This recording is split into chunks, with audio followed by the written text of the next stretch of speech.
widespread. Plus, they're close to DC and Philadelphia. Sure. Easier for to get home, and so. So we're farm people. Like we Yeah. like. So she got up there and she was like, "Oh, this is great." Yeah. So, and she can graduate in 5 years with a master's. Yeah. Oh, good. So and the director of the education program up there, Yeah. like she's just amazing. Like. Yeah.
As this is a special meeting, I would ask our city clerk, Mr. Steve Withers, to please read the notice for the special meeting. Yes, I would. Date April 19th, 2017, to the municipal, members of the municipal council from Frank Cook, council president. Councilors, by authority of Article 2, Section 2-7C of the Attleboro Home Rule Charter, I hereby call a special meeting of the municipal council as follows. Date April 25th, 2017, time 6:30 p.m. in the places in council chambers. The purpose of this meeting is the recognition of State Senator James E. Timilty and any other pending matters and any other legal matters that may come before the council. CC Mayor Kevin J. Dumas. Thank you. So as Mr. Withers had just read, the purpose of this meeting tonight is to recognize State Senator James Timilty, who has faithfully and honorably served this city in his position in the State Senate for a number of years, and he has recently accepted a position to be the treasurer of Norfolk County. And that is a position he'll be beginning, I believe, a week from today. So we wanted to take time this evening to recognize Senator Timilty. So at this time, I'm going to ask Senator Timilty to join me at the podium. Thank you, Frank. Senator, we wanted to thank you for all of your work. There are a number of people here who have a few things to say to you, and I would like to first invite State Senator Richard Ross, who has something. He is representing, actually, I believe, the House of Representatives, because the House of Representatives is in session tonight working on the budget. So Senator Ross is kind of doing his double duty. So Senator Ross, who is a colleague of Senator Timilty's in the State Senate, if you would come to the podium, please. Thank you, classmate. We started out together in Walpole. Correct, buddy. And we shared Walpole together back when I was a rep, and he was the senator that represented them. And I can remember our first... Why don't you come on to the side so we can get the You want people cameras to and be the able to sound. hear it at home? Please. When we first met, you actually introduced me to the Council on Aging and actually mentioned that you'd just gone into the family business by your election to the Senate. And then you talked about how in my previous life I was in the family business as well. And Correct. It was kind of a cool way to have introduced me, and I thank you very much for that. We both have been on the Public Safety Committee together. I'm on his Public Safety Committee. He's been a great leader, and he's certainly done a lot for the Commonwealth as far as keeping our citizens in the Commonwealth safe and a safer place at very uncertain times. And I've appreciated all your leadership there as well. I did not really think about the fact that I should have brought you a Senate citation, but what I did do was latch onto, as we frequently do, the fact that our 5 colleagues from the House have put together a citation for you, and I signed on to that. So let me read it. It's something that Jim never likes to read these. He's heard them all 1,000 times, Something but I can't. I'm going to make you suffer through this. Commonwealth of Massachusetts, House of Representatives. Be it hereby known that the Mass House of Representatives, and some senators added on, offers sincerest congratulations to the Honorable James E. Timilty, serving many terms in the Massachusetts Senate and representing the people of the Bristol and Norfolk District. The entire membership extends its very best wishes and expresses the hope for future good fortune and continued success in all your endeavors, and it sounds like you're doing pretty well. Given the 25th day of April 2017, it's signed by Elizabeth A. Poirier, State Representative, by Stephen Howitt, State Representative, Jay Barrow, State Representative, and by State Senator Richard Ross. You're leaving me alone as the lone senator of Attleboro until the special election, and it's a privilege that I'll carry proudly for you. As a senior senator, you'll do very well. Well, thank you very Sure. much. No. Thank you.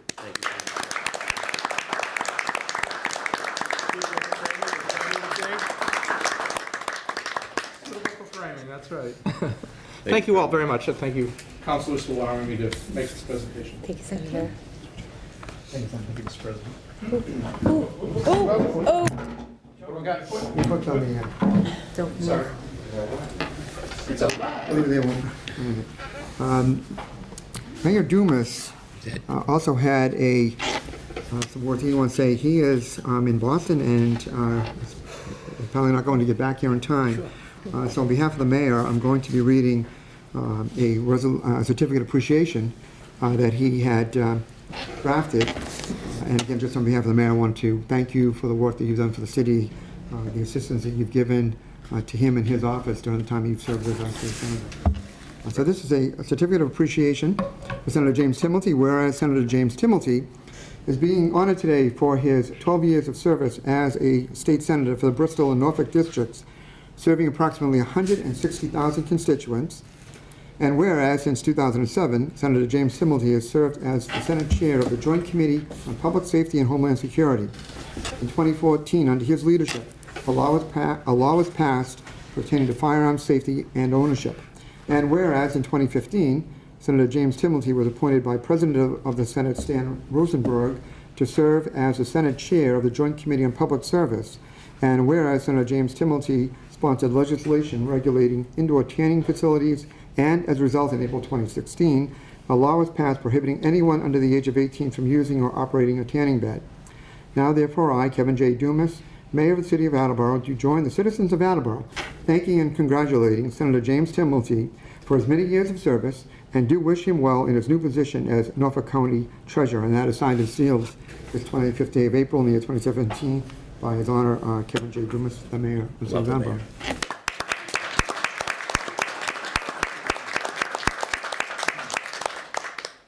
I also, at this time, since I'm filling in for the mayor, I'm going to ask Vice President Denley to come up, and there's a resolution from the City Council that I'm going to have him read at this time.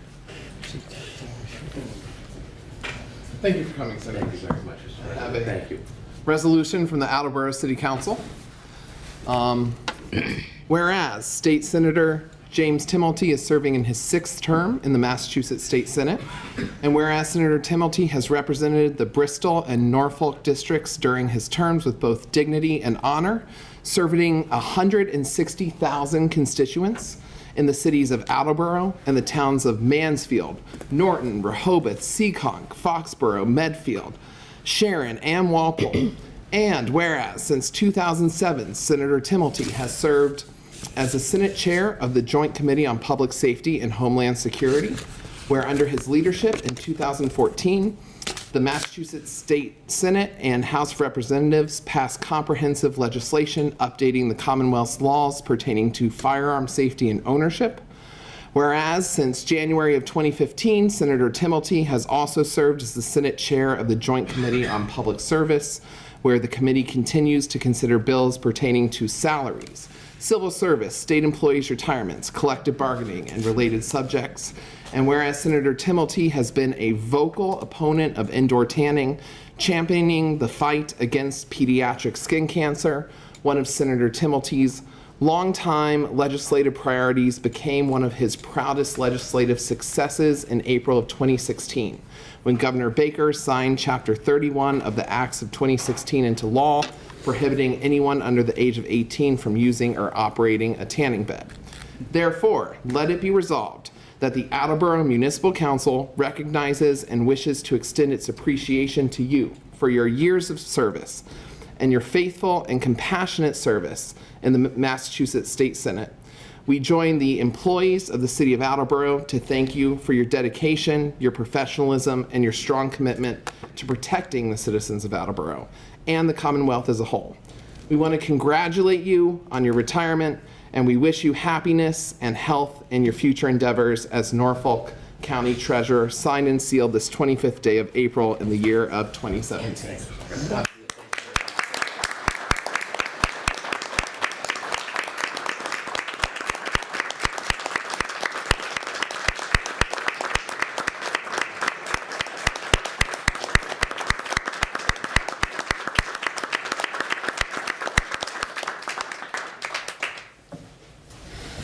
So I'm going to ask Kate Jackson to come up to the podium and join us. Kevin, do you want to stand here? In a moment, I'm going to ask Senator Ross to come back up, so we'll have a final group shot if you want, Mark. Kate is the district director in Bristol County for Senator Timilty. And but before I turn the podium over to Kate, just since we were going over the council and the resolution from the council, I just wanted to say how much of an honor it's been to be serving with you many times at this podium and others, being able to speak at different events that we've had. One of the things that some of you know is that Senator Timilty's father and my father were both employed by the city of Boston. The senator's father as a city councilor and a mayoral candidate, and my father at that time was a district chief, and then he was on headquarters. as a chief and having to deal with the city council and city government. City hall was actually in his district that he represented. So I often felt a certain closeness to the senator because we both had fathers who worked for the city and were involved in trying to make life better, for the citizenry. But I can also add that it's always been, whenever I have had to call Senator Timilty, he's always been very quick to respond. In fact, one of the things that a few years ago I had taken some of my students into Student Government Day. And I had mentioned to the senator ahead of time that I was going to be coming in. And the day I got there, I had called shortly after I had arrived, and he said, "Where are you?" And I said, "I'm standing outside the Gardner Auditorium." He said, "I'll be right there." And I swear 10 seconds later, the door opened on the elevator, and out came Senator Timilty. And my students were so very impressed that they had the chance to meet and talk with you. And the time you spent with them was something they really, really appreciated. So again, I just want to thank you for your friendship, for all the work you did, and wish you the best on behalf of the council and the city. And this time, Councilor Jackson? Thank you, President Cook. Senator Timilty. Wow, it's been a long road. 2004 we met. Yep. We were in Morins. Way back then, I was a city councilor, at-large city councilor, and people were edging me on because Joanne Sprague was retiring.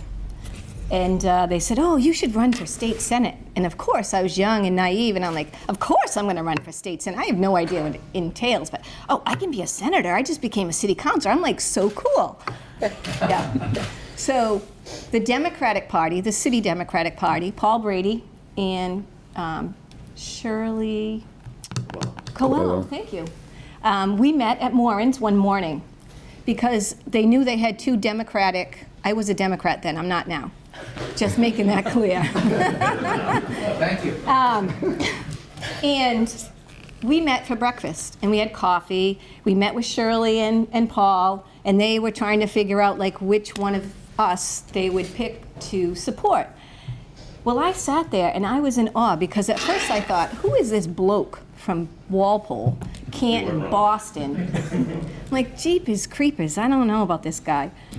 But I went home and I chatted with my husband, Keith, and I waited like a couple of days, and I called your house and I said, "Hey, Jim Timilty, I would like to help you in your campaign because I thought he was the better candidate." And I really felt that in my heart, and I was not wrong. I was not wrong whatsoever. So it's been a pleasure and a joy, and I've been so fortunate because even though I've worked with you for the Commonwealth for the last 5 years, but before that I was always with you, working with you. And I will continue to do that as well. But you've done such great things for law enforcement, the fire, public safety, all the way through and through. The Commonwealth is very fortunate to have you. It's going to be tough seeing another person stepping into your shoes. And I know you hear that a lot because it's going to happen and it's politics and someone steps up and takes over. But with sincerity, I mean this. It's going to be very, very difficult. But I was very surprised at something. So we had headlines in the newspaper the other day. I know I sent you a bunch of them. But one of the headlines surprised the heck out of me. It really blew my mind. Like, it totally blew my mind. Like, the Sun Chronicle, it said, like, who's going to take over Senator Timilty's seat? And no one ever asked me from the Sun Chronicle. And I'm only kidding. I'm really not right. These were put out, like, years ago, 2004. And I still have them. But, Good, you're great at it. You're my brother from another mother.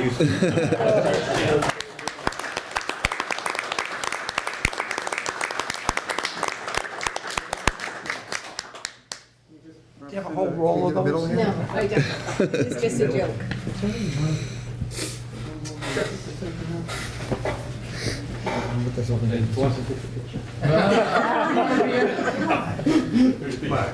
Welcome, Council. How are you? All right.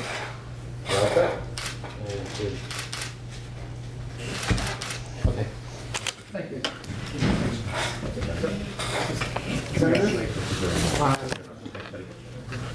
Senator Williams Jones, if you would like to say anything. Okay, I'll say a couple of words. Totally with you. I won't be as good as you. Well, I don't know about that. I don't know. In an understated way, Mr. President, if I call you now, back in the president role, and thank you very much to the council for this appreciation. I don't know that I deserve it. I think I could have been better, but thank you very much. But I don't think that President Cook gets enough credit for what a great orator he is. And he is always very well prepared. His diction, his elocution, and his tone are perfect. And I've always been envious of how well you come and how prepared you are for this. And my buddy, former Vice President Pete Blair, my golf partner, and of course my muse. Kate has been personally, professionally, politically, and governmentally, has been my offensive and defensive coordinator for the 14 years, and I think we made a great team, and it was indeed with myself and the gentlelady from Spruce Street. It was a team, and of course, Captain Jackson is another underrated person in how skilled he is politically. So a lot of what we did and a lot of what I was able to accomplish, and again, I always wanted to do more for this great city and for the rest of the district that I represented. And I wish it could have been, and I'm sorry to leave you because I really do. I hope in my work and in my time socially in this town, city, as I always remember, but it always seems like a very small town with all the people you meet. I know you have the municipal council and the mayor is extraordinarily talented and has done so many things. I think me and my buddy Brownie, now the ambassador, we had a great year in 2008, and I think me and Richard always wanted to equal that, but opportunity never really sprung from that. And I think you're seeing a renaissance in downtown based on what the mayor's vision was in the municipal council. And for all of the great things that have happened in the city and how great the city is starting to look, because it's making a comeback in a very difficult environment. I think that the municipal council, the mayor, and President Cook and the rest have the best, and this will get me in trouble, and I've said it for the last 13 years that I've been representing you. You get the best recreation department in the state. And if you spend some time at Ponce and Hewitt, and you walk around down there, I've said it, and I'll say it again, and I'll see you guys July 4th in the morning, because even though I moved to Norfolk County, there are certain things in this community that I won't forget. My love of Locust Valley, that's gone, but it brought me the love of golf back. And then maybe the place I spent the most time when I was off duty is 1014, the Lodge of Elks, because they do every philanthropic effort that is possible. So I'd be remiss if I didn't hold true to my 3 to 5 minutes as I hold everybody else when they come to a hearing, when I get to ask the questions. And I'm not sure that there are going to be any questions, and I would hope that there weren't, or pictures anymore. But I've loved the Bristol Norfolk, loved every minute. Working in the Senate has been an honor and a privilege beyond any of my wildest dreams. And I think that, from the time that I spent and the moments that I was here, and the relationships that I've built with my buddies, and we weren't always on the same page, and I know some of those legislative accomplishments probably could have come a little easier and a little quicker if I had a better personality, but occasionally when you're in the negotiations, it gets tough. But I can't thank you guys enough for this honor, and I'm sorry I took up time from not the council on the whole, but the council, from your great work. You've been great. I will miss you. I'll be around. The penny that you can't get rid of, but it's been wonderful. And hey, thanks very much for the memories. Me and my family love this city. Thank you.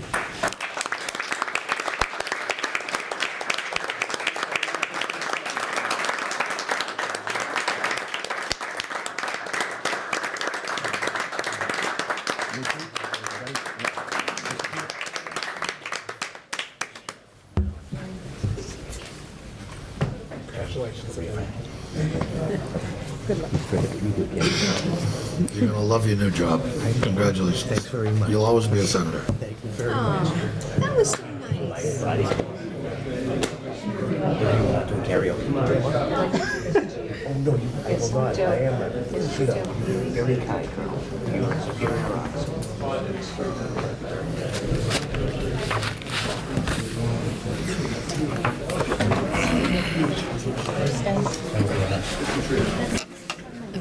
I'll grab it.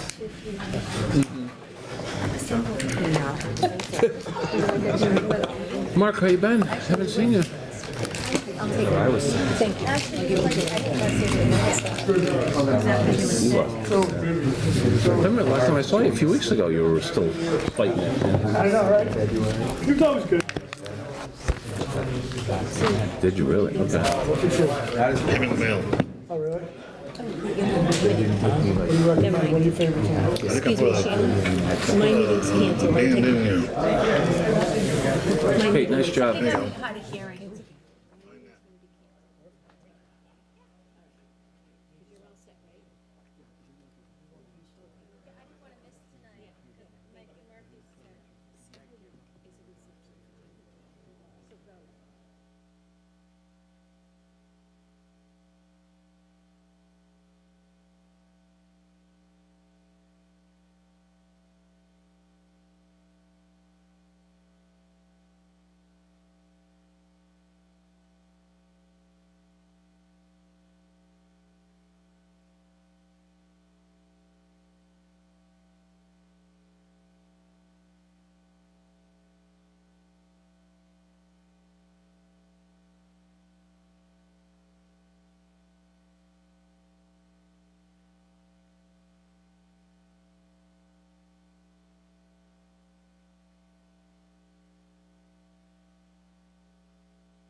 I told all of you in my memo that this is all we were doing.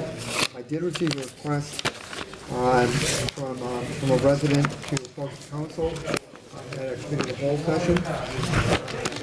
Again, I mentioned to some council ahead of time to see if there's any. So I'm going to entertain, and the response I got from councilors was in the affirmative. So I am at this time going to entertain, as usual, committee of the whole, I will make the motion. After the second, we'll take a vote. So then we're going to committee of the whole. Okay? And that's it. So at this time, I would entertain a motion to go into the committee of the whole. Second. The motion is in order. Roll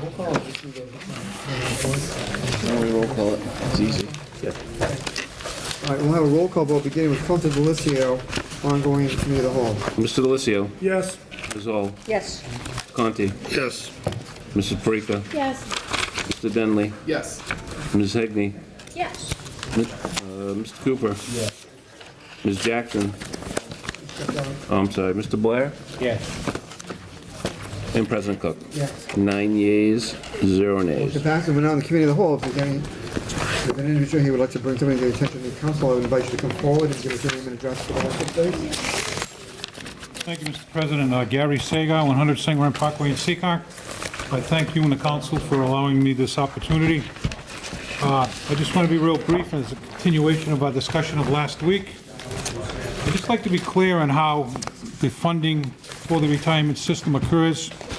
An actuary determines a number, a series of numbers. The board chooses that number with full consultation with the city. We then send it to our state oversight agency, PERAC, and they have to approve it. We have a funding schedule in place, and for this year, the fiscal year 2018 appropriation is $6,881,474.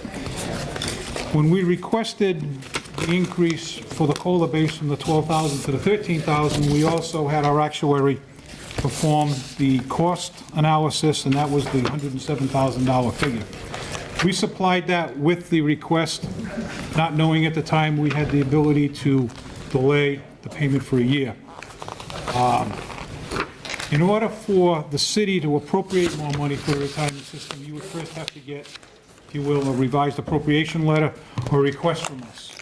As I stand here tonight, I can tell you that a majority of the board is not in favor of increasing the appropriation amount, so the fiscal year 18 amount as submitted and included in the city budget is the only amount that we will be looking for.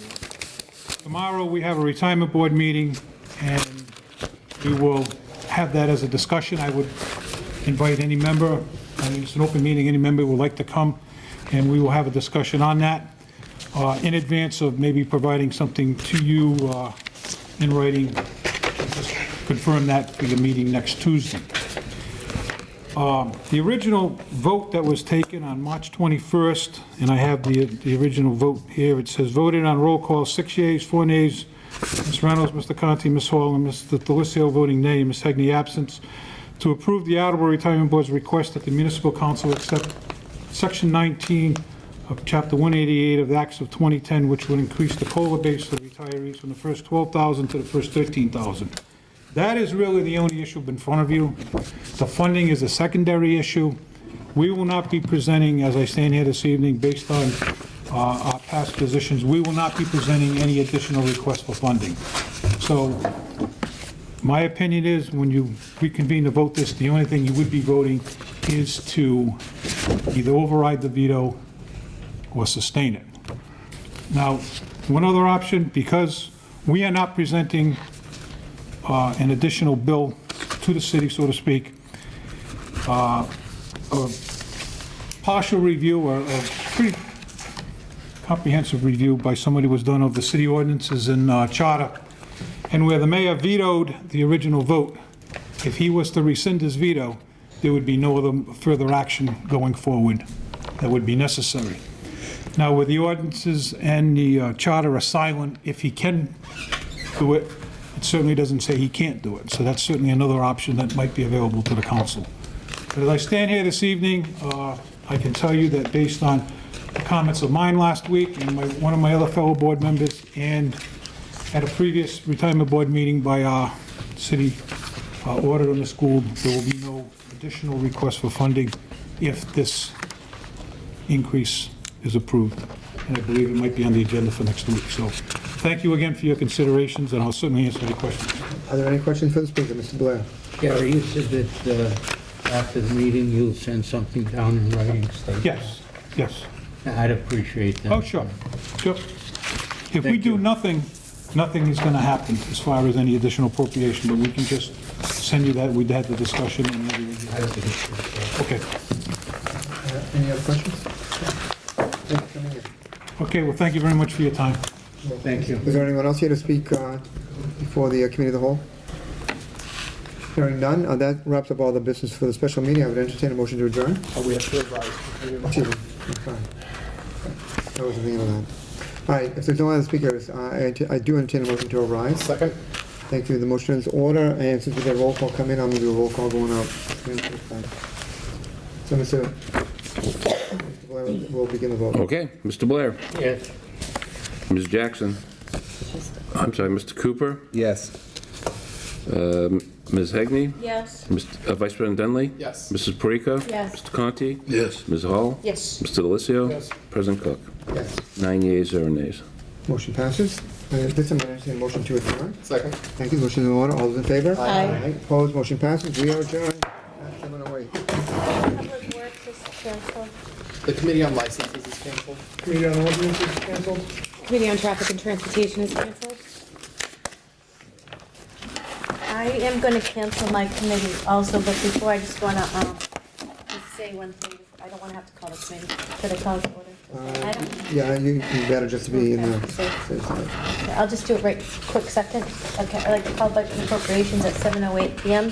Thank you. As you know, President Cook has called for a special committee, special meeting on Thursday for the presentation of the budget, April 27th. I will be teaching that night, so my second, Mr. Delicio, and also Mr. Blair will be here. So unfortunately, I have to teach and I can't get the substitute.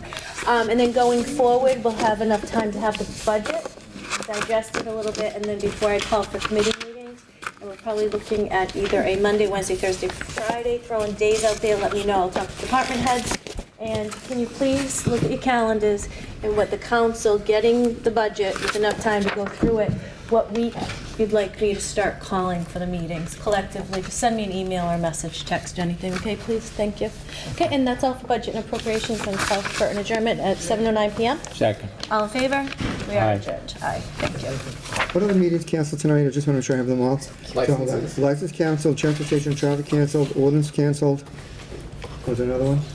Public safety is going to be handled by Julie, I believe. Excuse me? Public safety. She canceled. Did you cancel public safety? No. She is here. I'm here. Okay.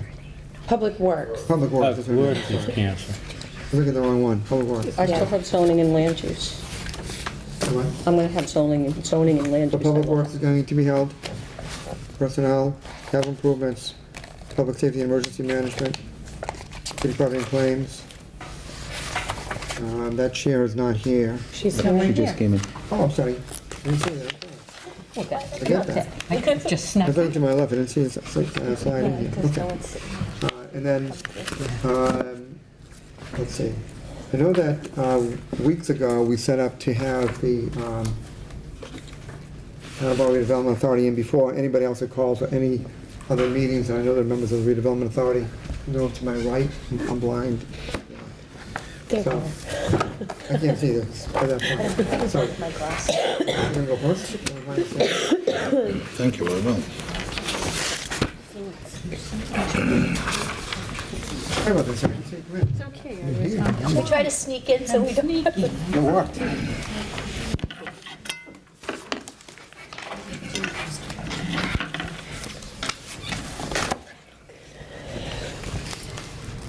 I'd like to call the Committee on Capital Improvements and City Development Committee to order at 7:11. Sitting on this committee are Councilors Cooper and Councilor Reynolds. And tonight we have a guest, and we're going to hear from our guest, the Attleboro Redevelopment Authority, on an update of the status of their programs and projects. And following that, I have one motion to bring before you and two conversations to have with you, which have to be done in an open meeting. So with that, Mr. Correa, welcome.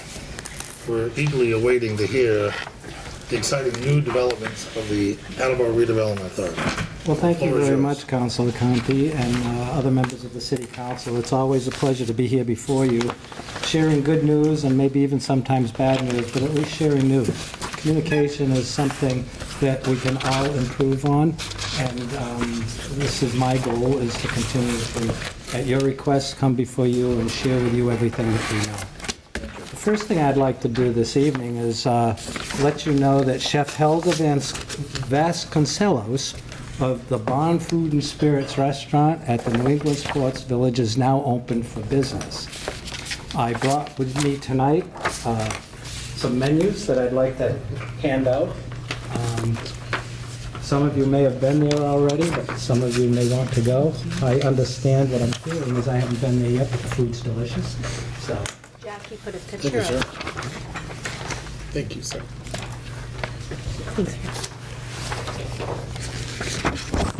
That's good. Pizza was good. Oh, you did have. And here's some extra ones for you, Councilor Conti, if you'd like to give them to some of your We colleagues. will. So that's, I've heard from people that it is good. I think Councilor Hall has been up there, and Councilor Delicio has been up there, and maybe they can tell you a little bit about the food, and I plan to get there maybe this week as well.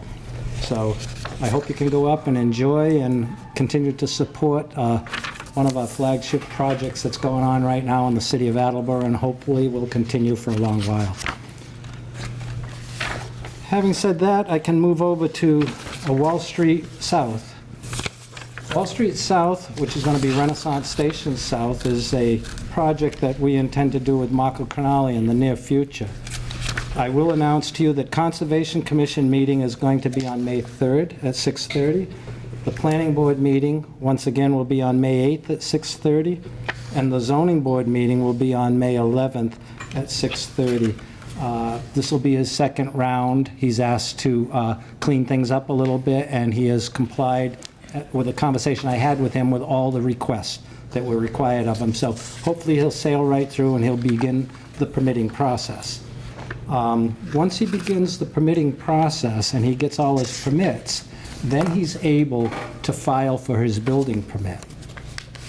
Once he files for the building permit, he has to get another appraisal on the property.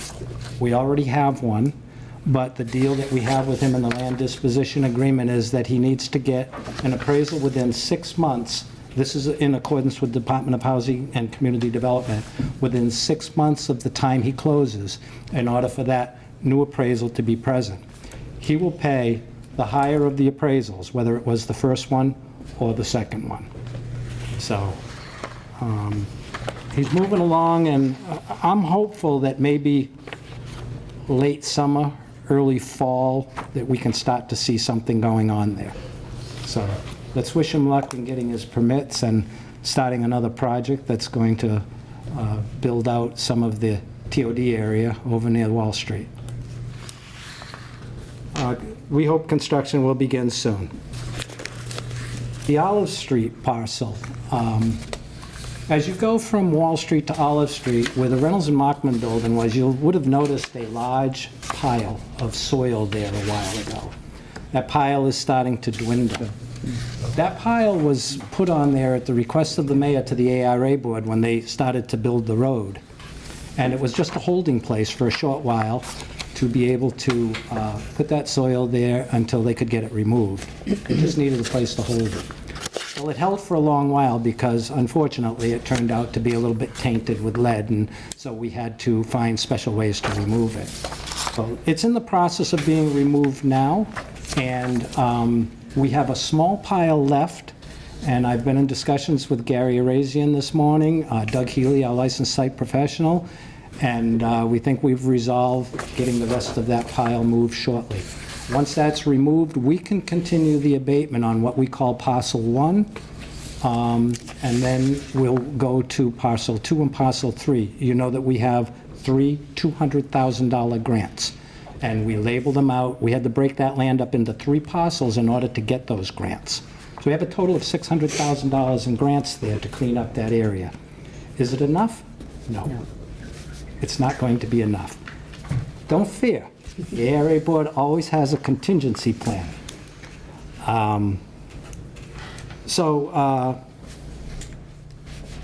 Let's go to, I'll tell you about the contingency plan while I'm on it right now.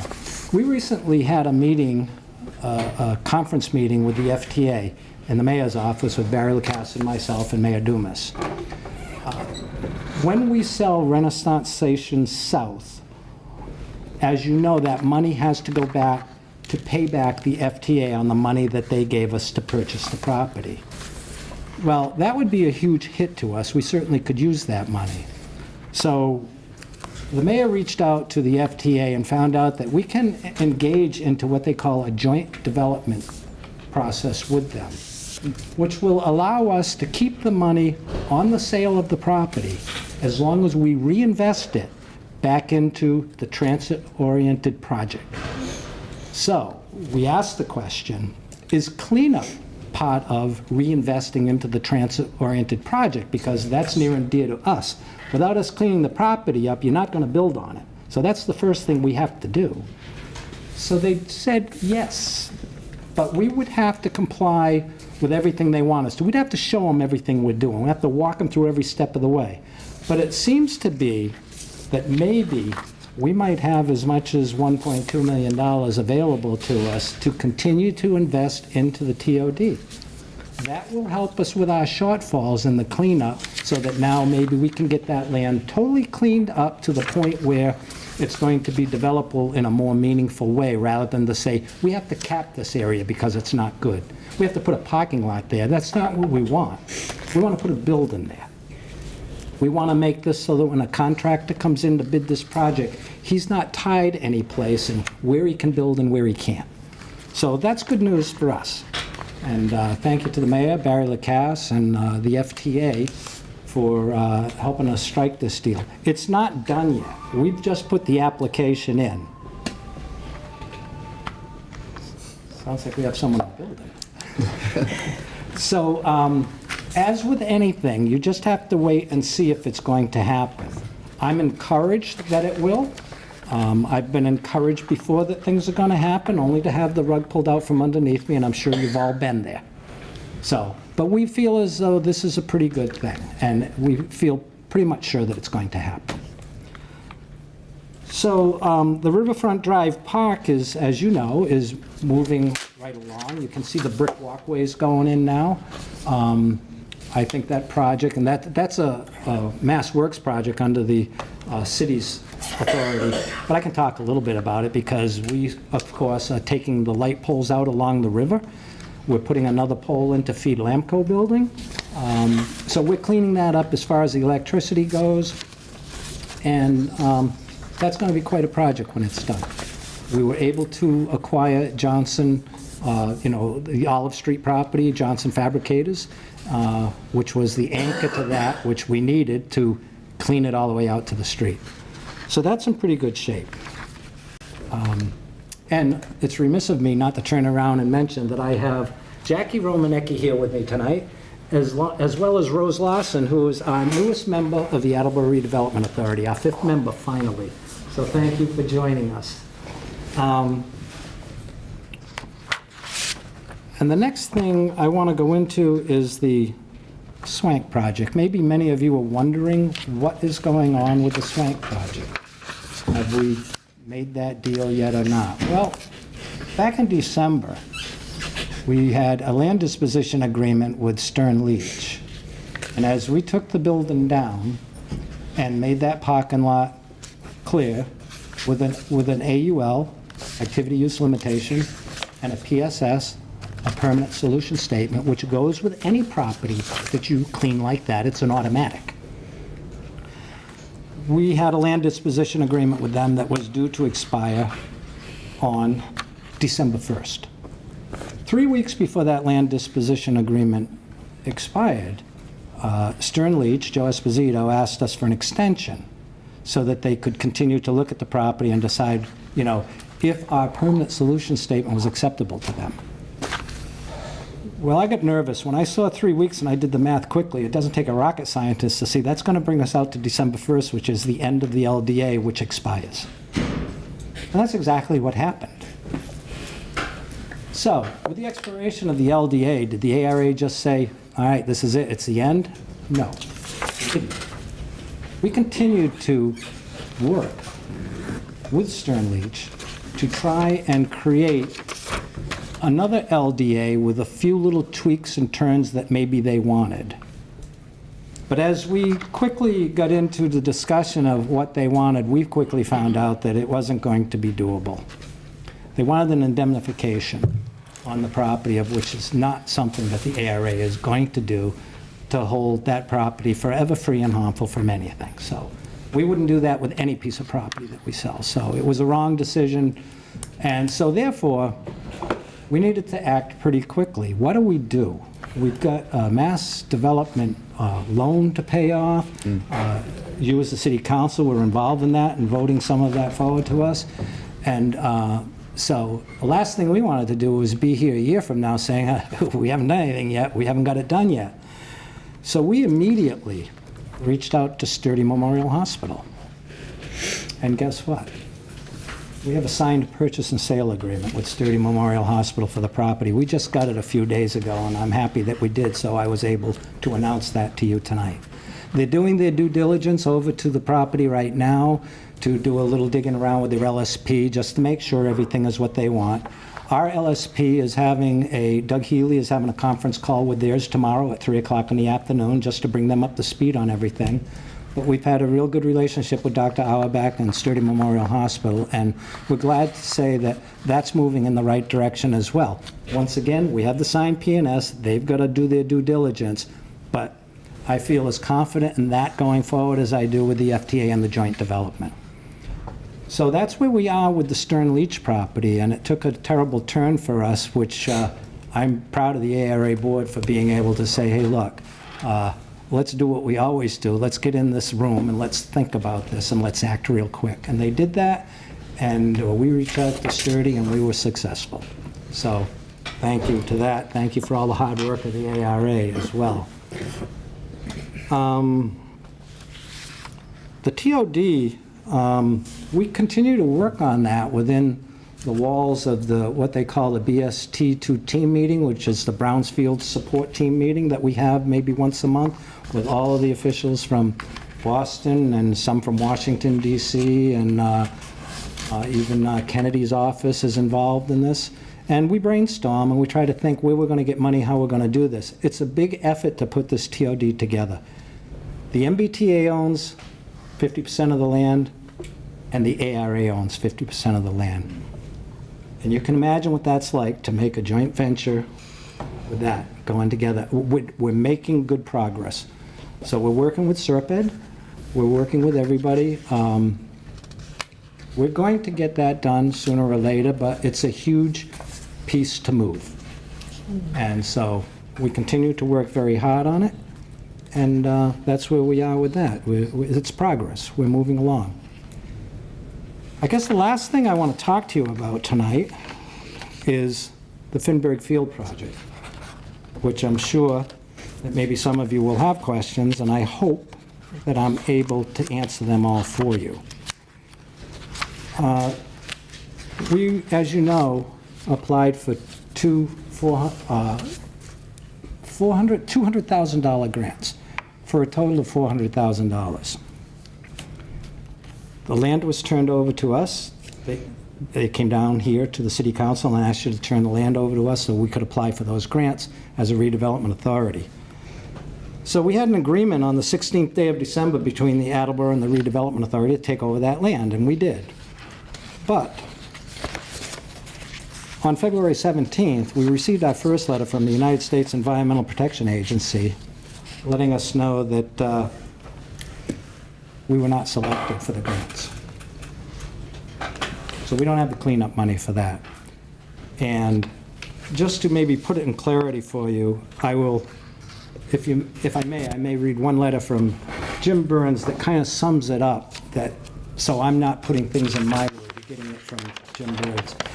It says, unfortunately, after much deliberation and discussion in both Region 1 and US EPA headquarters in DC, your 2-year cleanup proposals have failed threshold. The legal and program folks took a long, hard look at the issues surrounding affiliation between the city and the ARA. Here is the reason for our decision. First, the ongoing relationship between the redevelopment authority and the city at multiple properties within the city appears to suffice as affiliation. Presumably, the two parties have contracts related to those properties which would meet the statutory description of affiliation. The 9/21/11 OSRE guidance on affiliation discusses scenarios such as this, where the purchaser and the primary responsible party, which would be the city, have a relationship at properties other than the contaminated site in question, but do not have a relationship at the contaminated site in question other than the purchase instruments. See affiliation guidance at 8-9. While the guidance indicates that EPA does not intend to use its enforcement authority in such situations, affiliation still exists, which renders the redevelopment authority ineligible for a brownfield grant. Second, the MOA under which the redevelopment authority must repay money that it has borrowed from the city also may suffice to constitute affiliation. While it's characterized as an MOA, since the redevelopment authority is required to repay, it seems to actually be a contract. If that's correct, it meets the statutory description of affiliation, assuming the loan is not an instrument that finances the property in question. Finally, an argument could be made that affiliation exists because the city decided to create the redevelopment authority pursuant to state law. Perhaps one could say that the city's authority to create the redevelopment authority constitutes a corporate affiliation. Ultimately, this basis would require a better understanding of the facts, but that seems unnecessary because one or both of the above 2 points should be enough to end the analysis. In closing, you do have the ability to formally appeal this decision. Please feel free to call or email me to discuss. Thanks for your continued interest in Brownfield's program, and this letter is from Jim Burns from the EPA. So that's where we stand on the Finberg property. As you know, we own it. It's been turned over to the redevelopment authority, but there was much discussion within that room prior to us agreeing to take over the property that what if we didn't get the grants? And it was mentioned to us that if we didn't get the grants, you would simply turn the property back over to the city. Well, that discussion has to come soon, sooner than later, I would hope, but the redevelopment authority has decided that maybe we'll give it another 6 months to see if there's anything that surfaces that we might be eligible for. It doesn't make sense to give it back, find out something is, we have the ability to grab some funds someplace and only have to do this all over again. So we're going to wait a little while, and then at some point we'll be turning that property back over to you, which I think the city has an obligation to clean it. They have an order against them to get it cleaned. So I don't know whether waiting 6 months to see if something comes along and it doesn't is cutting into the time that you people have to take action on this. So I don't know what the right decision is to make, but I just don't want to make a knee-jerk reaction, say, here, take it back. We'll think about this a little bit, and what I'm hoping is that sooner or later, we can get everyone at the table together to communicate together, to decide what we want to do. So that's an important meeting that needs to happen, and probably I would say that if the mayor is listening tonight, it needs to happen sooner than later. So I think that's all I have. If there's any questions, I'd be happy to try and answer them. That means you'll entertain questions. Doesn't mean you'll answer them, but you'll entertain them. I'll entertain them, okay. So, Rick, I stand corrected, Mr. I have Conti. 3 issues I want to discuss with you. Okay. And then we'll open it up for questions. The first is back up on Olive Street and Wall Street. You said that you didn't think that $600,000 may be enough to do the work that you're going to need to do there with a contingency plan. Is there a way that you can start to get a grasp on that number? We have it. You do have it. We have a solution. Oh, you do? Yes. If I may. Please. We're short probably, MBTA reared its ugly head over on the Reynolds and Markman property where we found some black tar and goo that went from the Reynolds and Markman property out into the MBTA property. Well, we feel as though it's the MBTA's responsibility to clean that up, and so we asked them, and I don't have to tell you what the answer was to that. So when we learned about the joint development venture with the FTA, we decided that, first of all, the ARA probably has, it's a $50,000 deal to clean that up. And if we don't get that taken care of, we can't continue to close out our cleaning of the Area 1. So it's very important for us to do that. So how did we handle it? First thing was, we realized that with the FTA and the joint development, there was going to be $1.2 million. But like I said, let's not jump the gun. We don't have that yet. So I quickly looked at Beth LeBlanc and said, do we have enough in our checking account to maybe cover the $50,000 if, in fact, we ordered our LSP to clean it up on behalf of the ARA as a gift to the MBTA, and therefore we're securing the money, we're given the directive to clean it up so that we can continue with that, in hopes that we get the FTA joint development money, which is almost pretty certain, and that can be repaid back to the ARA. So in answer to that, takes care of that situation there, which is $50,000. But when you dig the trash site out on areas 2 and 3, we're short about $500,000. Once again, that FTA money will come in because it can be used as cleanup for the TOD.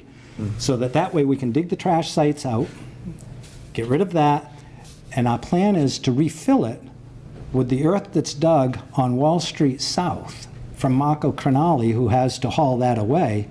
Well, he can haul it right across the street and dump it in that hole. So we have all these things moving around in our head, and they just have to all come together at the right time. And I talked with Doug Healy today, and I asked him to put a phone call through to Marco Crinali, ask him when he thinks he's going to get his permits and break ground, because we want to go and dig a big hole, and we don't want it open for 2 years. We want to be able to use his soil to fill it up. So the second issue that I wanted to discuss with you was the Swank project, where you have a purchase and sale agreement for Sturdy. For how much? $245,000. And that $245K goes where when it's paid, if it sells? It goes to Mass Development. Okay, to Mass Development. And that will close out our obligation to Mass Development. On the Swank project. And then the last one I wanted to discuss with you was Finberg Field. Could you please reread the last line of that letter?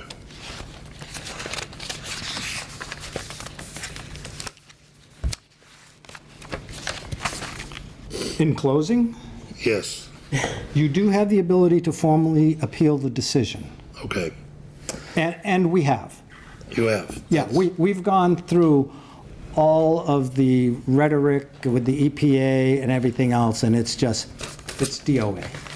Because It is DOA. It's a done deal. It's dead. Yeah.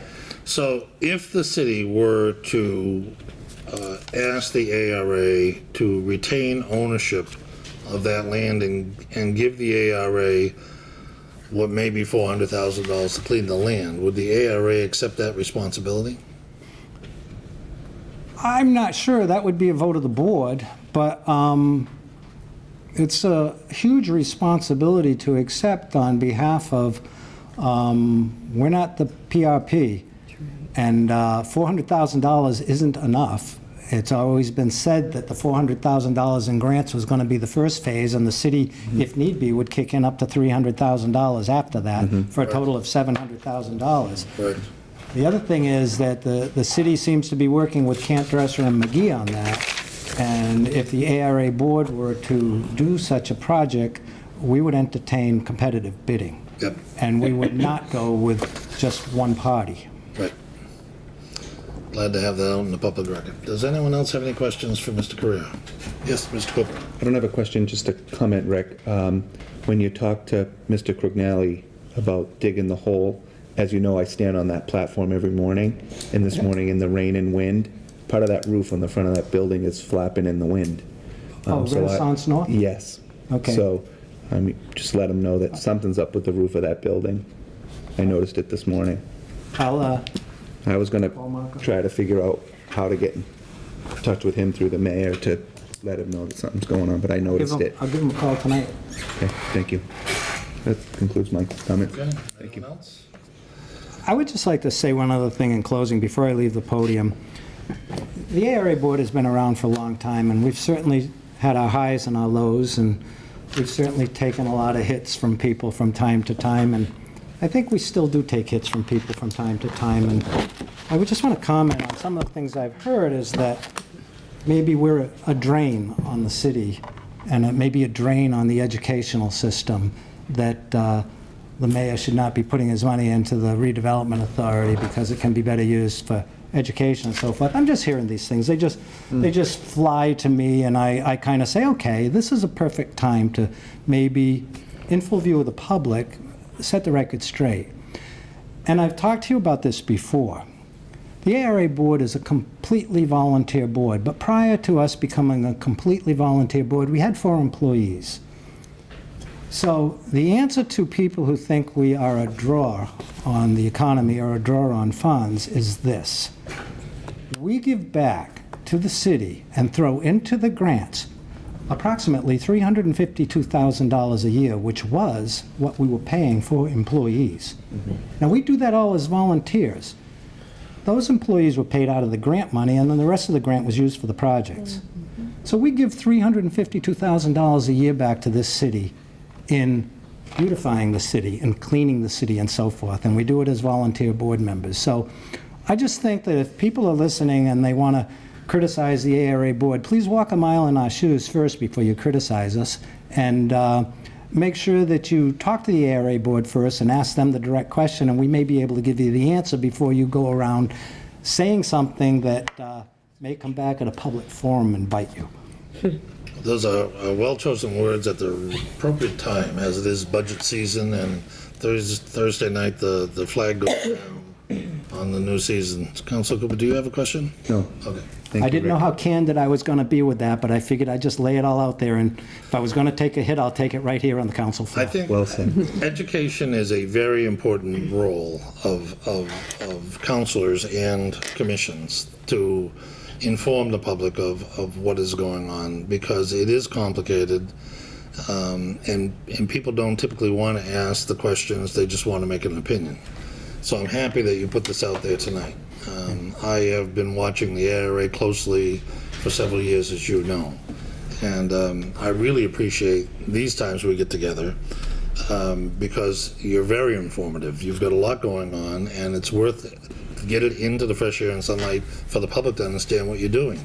My honesty sometimes gets me in trouble, though, you do know that. Well, I do, but you know what? To the choir. We need to keep what you're doing out so that the agenda can be seen, because otherwise people can get the wrong impression.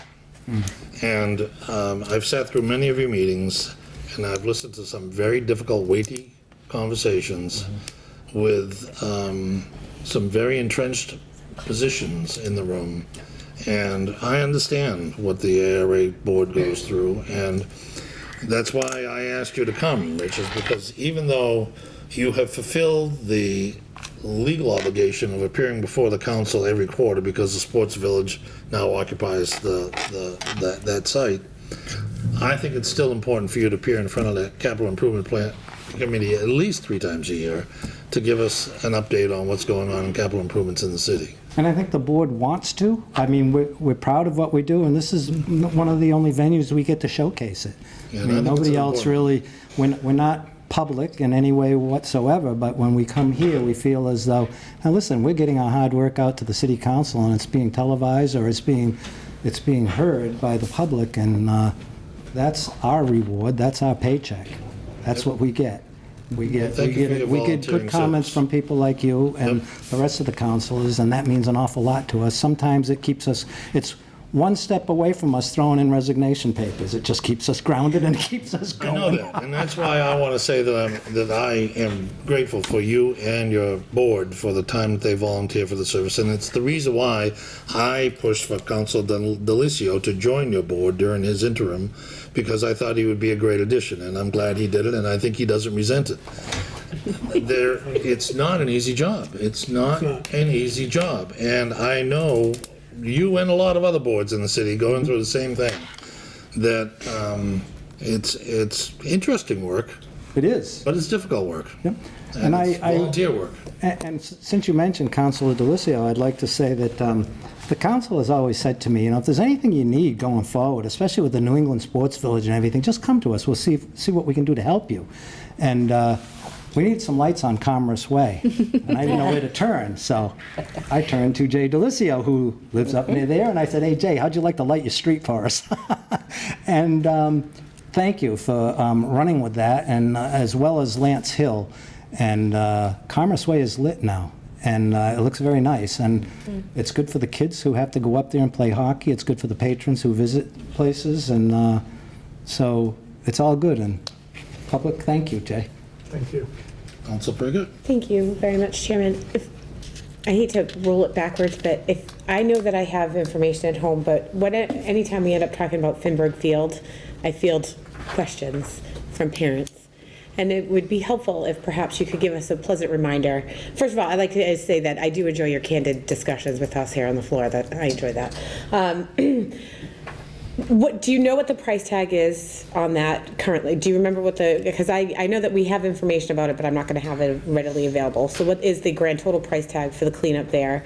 And maybe just a pleasant reminder to the families at home that are using it for baseball and things like that they are.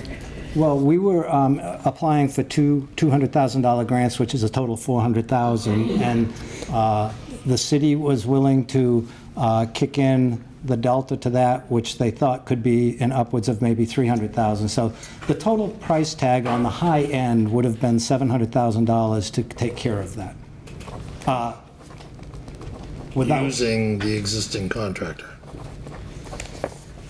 It may be less if you put it out for request for quotes. That's with, yes, that was with Camp, this is all Camp Dresser McGee, what they're figuring it could take. And I just believe that I, as an individual, in my own personal life and business, and in the ARA Board's business, would not just look at one price. When we go out to bid to tear down a Stern Leach building and so forth, we entertained a lot of quotes coming in. We whittled it down, and we chose the least expensive one, but we scrutinized that bid until we were comfortable with the person that we were going to award it to. So the answer to Councilor Parika's question is that it's somewhere between $1 and $700,000, but no one really knows what it is until we get going with submissions.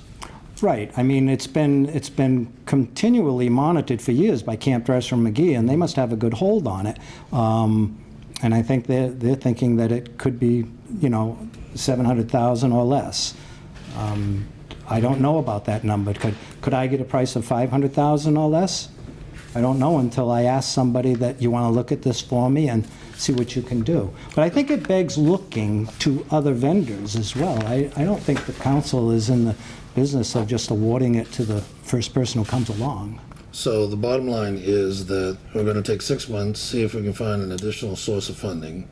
We've exhausted the appeals with the EPA. We know that's not going to come from there. If the ARA surrenders it back to the city is most likely just Camp Dresser McGee because they're the people who have been doing this along the whole way. And the answer is somewhere between $1 and $700,000. And the answer is, keep in mind, that 6 months may be crucial to your time frame to get it cleaned up. You are under an administrative order. On Finberg. I have a thick file on Finberg. Yeah, you're under an administrative order. I probably have it in here, I could look for it, but it'd take me a while. But you have to get it done by a certain time. Yes, that's correct. And so, is the 6 months of us hanging on to it, thinking that something's going to come down the line with the way the new administration in Washington may be pulling funds away from the EPA and not really giving too much of these grants out anymore? Do you want to waste 6 months, or do you want to start the process now and save 6 months and give yourself more time to get it done? That's what I'm thinking. 6 months may be a long time when you've only got a year and a half. Correct.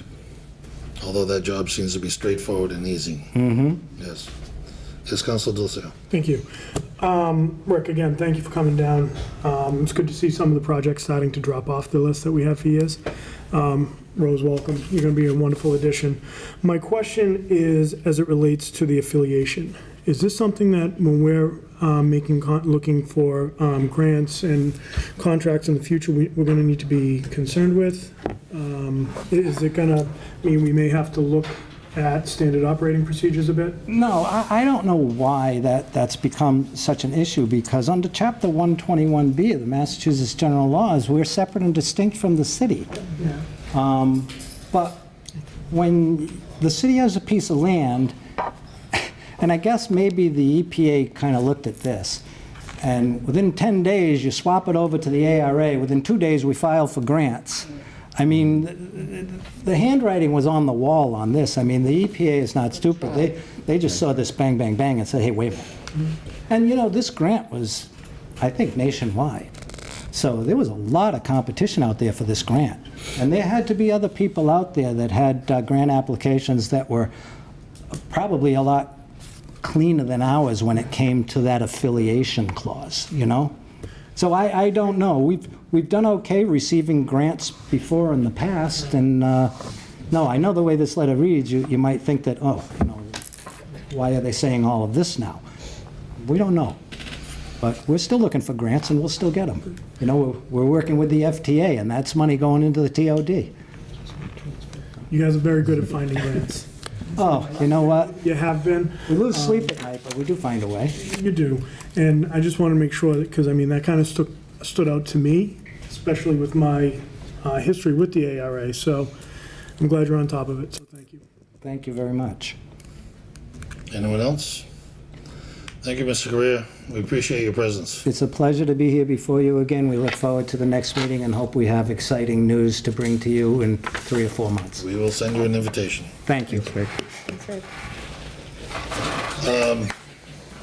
Let's get through the motion first, and then we can get to our discussions. From the docket of May 2nd, 2017, I entertain a motion to approve the mayor's request to appropriate $104,016 from account 1124-1000-5783600, sorry, 578-360, citywide reserve compensation 53rd week, to account 1124-100-599-000, citywide other financing uses, to further transfer $104,016 from account 1124-100-599-000, citywide other financing uses, to fund 354-649-000, library roof replacement project, other financial sources to replace 3 roof additions to the library. Second. Thank you, Councilor Field.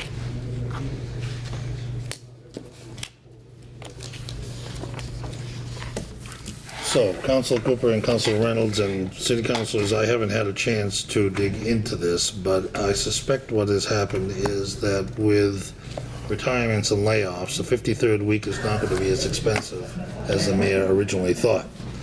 And so he found money, 104,000, to transfer to the library to get a new roof, which is, I think, Mr. Delicio, I remember you being there, and Mr. Cook, I remember you being there, and maybe Council Hall, the roof is spongy.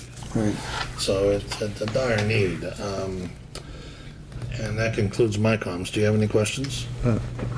Councilor Conti, thank you. I apologize for my being ill-prepared, but I too would have asked the same question, but having been sick and then away for 2 weeks. But if you could just confirm your assumptions for next week, I think I would have made the same assumptions based on what I read, but if you could just confirm those, I'm happy to move forward this evening, but I think your assumptions are probably right, and I just, if you confirm it, we can move forward next week.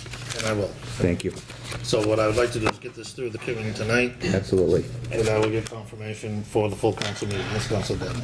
I just have a question. If you look at the way the motion reads, my question is, why are we transferring from 53rd week to other financing uses and then from other financing uses to library roof replacement? Why aren't we just transferring directly to library roof replacement? I don't know. There might be a good reason. There might be no good reason. But if you could figure that out, that would be awesome. I will. Thank you. It's a good question. Anything else? So with that, I'll call for a vote. All in favor? Aye. All opposed? None. I declare the motion passed unanimously.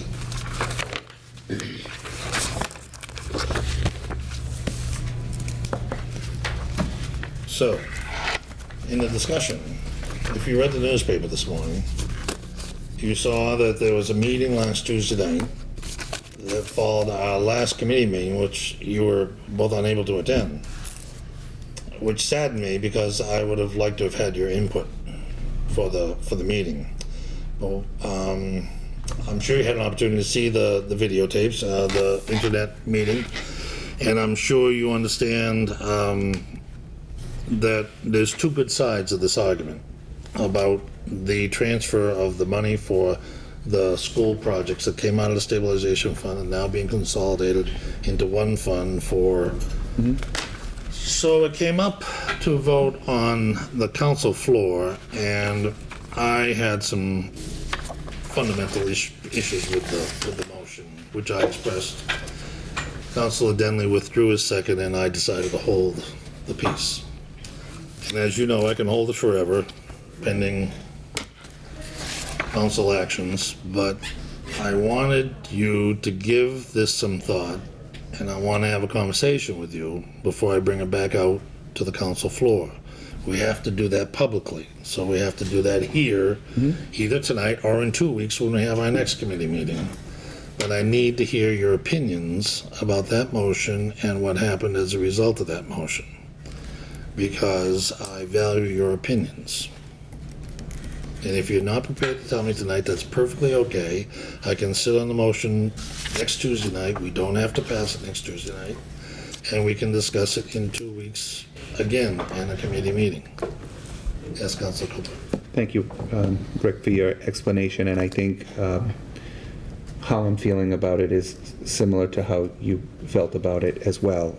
I think in the past we have lumped things together to go out to bid that were separate votes. So I need to understand why we couldn't do the same thing for this, given that what I read from the auditor, I believe, was that the reason for doing this was around the bidding process, being able to lump it, but also not having to sort of ask for if this one's a little higher and this one's a little lower, we can take from this one and give to that one to make it all sort of be the same.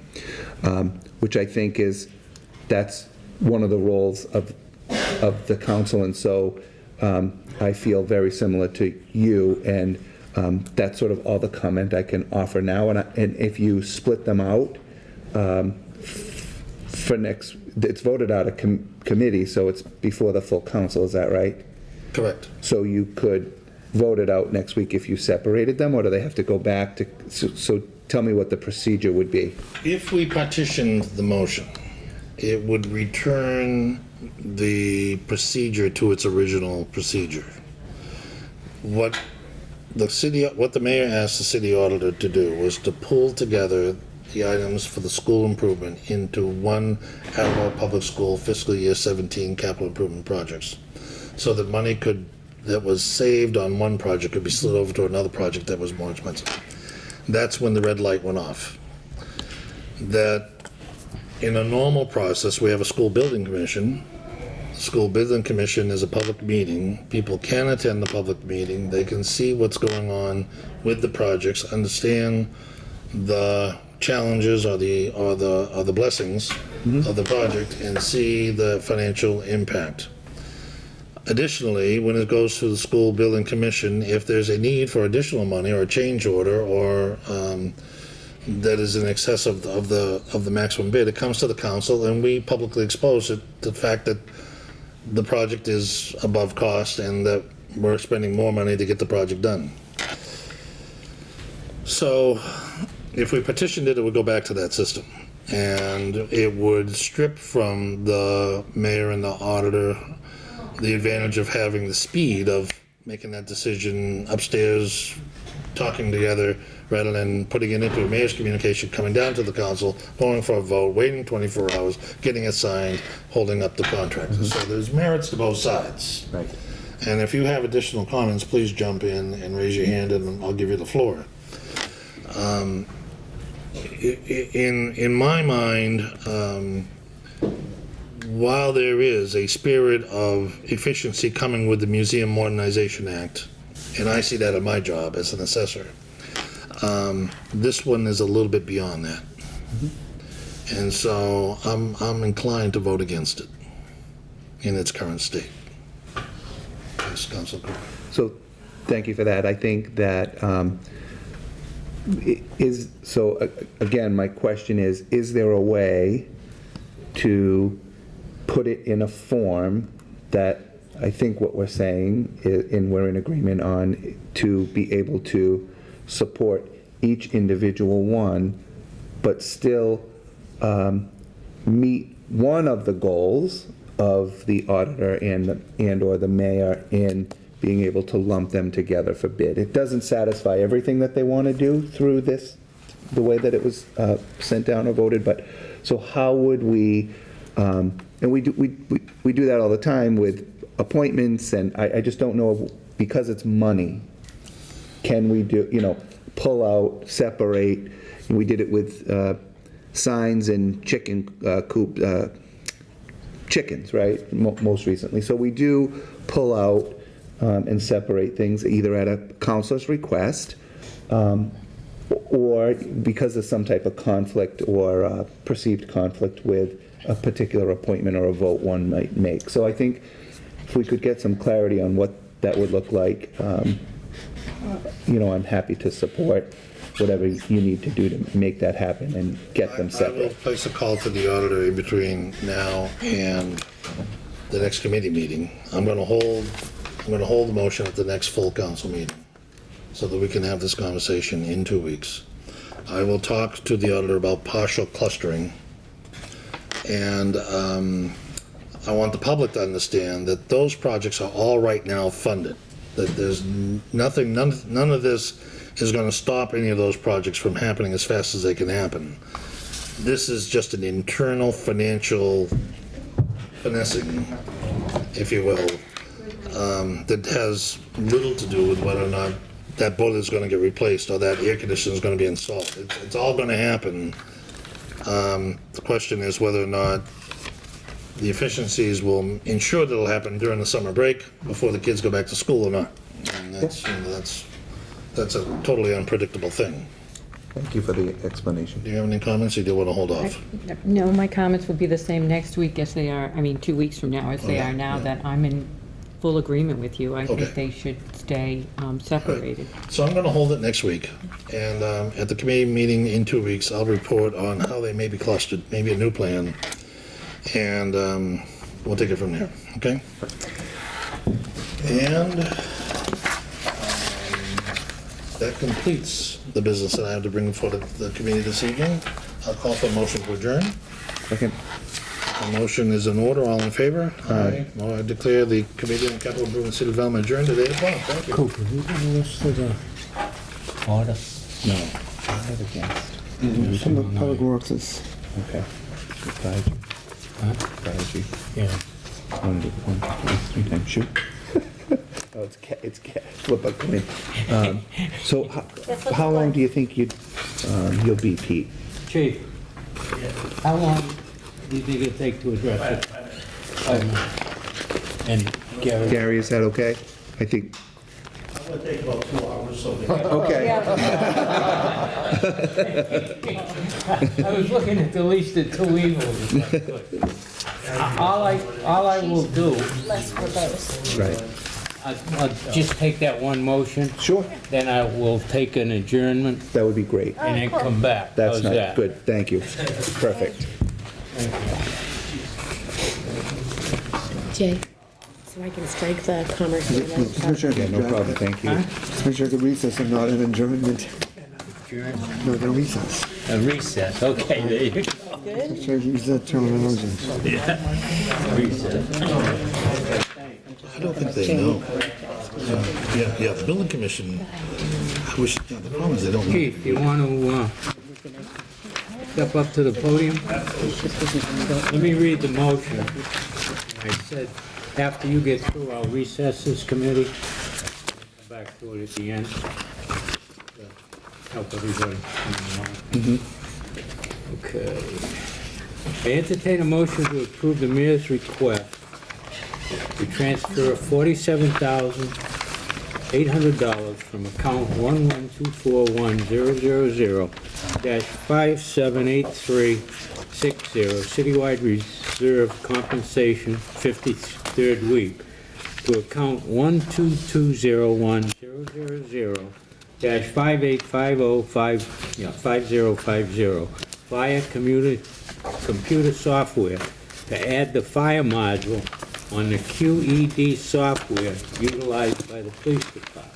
Second. And I think, before we get into it later, this brings up that 53rd week, being some money left over, so if that same question comes up, I'll be answered. Chief? Yes, you sir. wanna explain the need for I'll this? give it a shot. Good evening, and thank you for the opportunity to come before you this evening. I know the mayor was here a couple of weeks ago when I was on vacation. He gave you a brief overview of some of the things that we're talking about for dispatch. I'm not sure if you were all here for that meeting, but this does tie into that.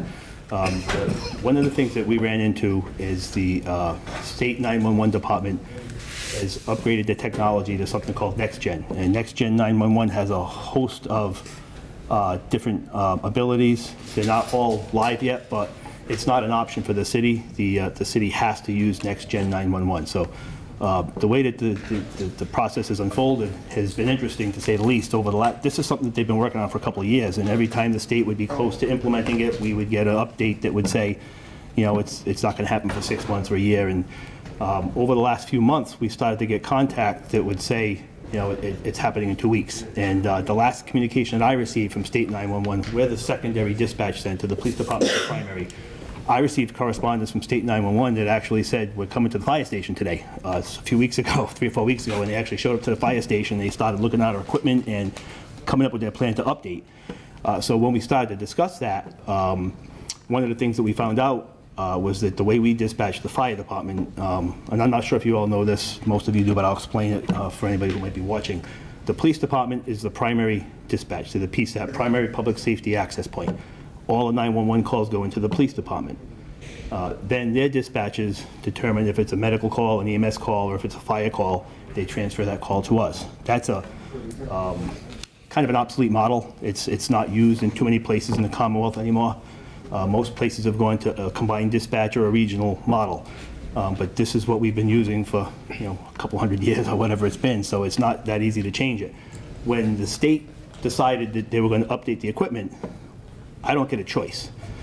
So they basically told us that we're going to go to NextGen, and when they do, the whole way we dispatch would be different. Right now, in my building, I have the ability to answer 911 calls throughout the whole station. 10, 15 different places. We can answer multiple 911 calls at the same time. With the new equipment, which is a console that we would get, we lose that ability immediately. So if we took the new equipment, I would only be able to answer one 911 call. I only have one dispatcher, and if we did that, what would happen is when the police send 2 calls, there'd be absolutely no way to answer the second call, so the police would be holding that call until my dispatcher was freed up. Now, they had some options. They said, the first phone they would provide was free, the second one we could purchase. The problem with the second phone is it would have to be in my dispatch room. I only have one dispatcher, and it wouldn't ring anywhere else in the building. So again, it would help a little bit, but we'd lose the ability, when it gets busy, any of my offices can actually hear the 911 call. I can hear a 911 call from my office at the fire station. So we went back and forth with State 911, and, when they decided that they gave us a drop-dead date that this is when they were going to do it, and it was probably 2 or 3 weeks ago, a woman from State 911 came down and talked to us, and she actually got rid of all of the different vendors that were involved, because we were getting information from the vendors that State 911 used. We were getting conflicting reports of what would actually work. So she came down and she said, you have some options, and the option she recommended was that I refuse to take the new equipment. So we can actually say we're not going to take the new equipment, and we can keep doing basically what we do, but we lose some information. So right now, before we were updated, if somebody called 911, the police department captures the data. When they send it over, I would get a small printout that would have some limited address information. It would be a small printout, and I would get some information. Not anywhere near what the police get, but there'd be some information there. Now that we're being updated, or have been updated, but still using the same type of phone system, I get none of that. Okay, so now we're receiving the calls with absolutely no way of knowing where the call is from. So we rely on the police. And one of the challenges with that is when you get busy, you run the risk of people, you're making a mistake and you miss something. We have a lot of streets in Attleboro, sound-alike streets, and, Park Street, Park Place, Park Ave. So it's a big risk. So what they recommended was that we use a CAD software package. The fire department doesn't use CAD. It's computer-aided dispatch. The police department has that software already. There's a module, which is the QED module. We add that to the police module, and what will happen, it'll take a few months to get this all up and running, but what will happen is that real time, when the police dispatchers capture the call, they're entering it into their system real time. Actually, the State 911 system updates their software automatically. We'll get it immediately. So we'll actually get 10 times more data than we ever got, and we'll get it real time. And the reason that this is important, it does 2 things for us. First, it fixes our immediate problem that we don't get that data.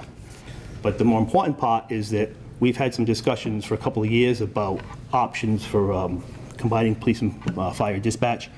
You've heard it in capital improvements and some other things, and we've gotten to the point that both departments are too busy.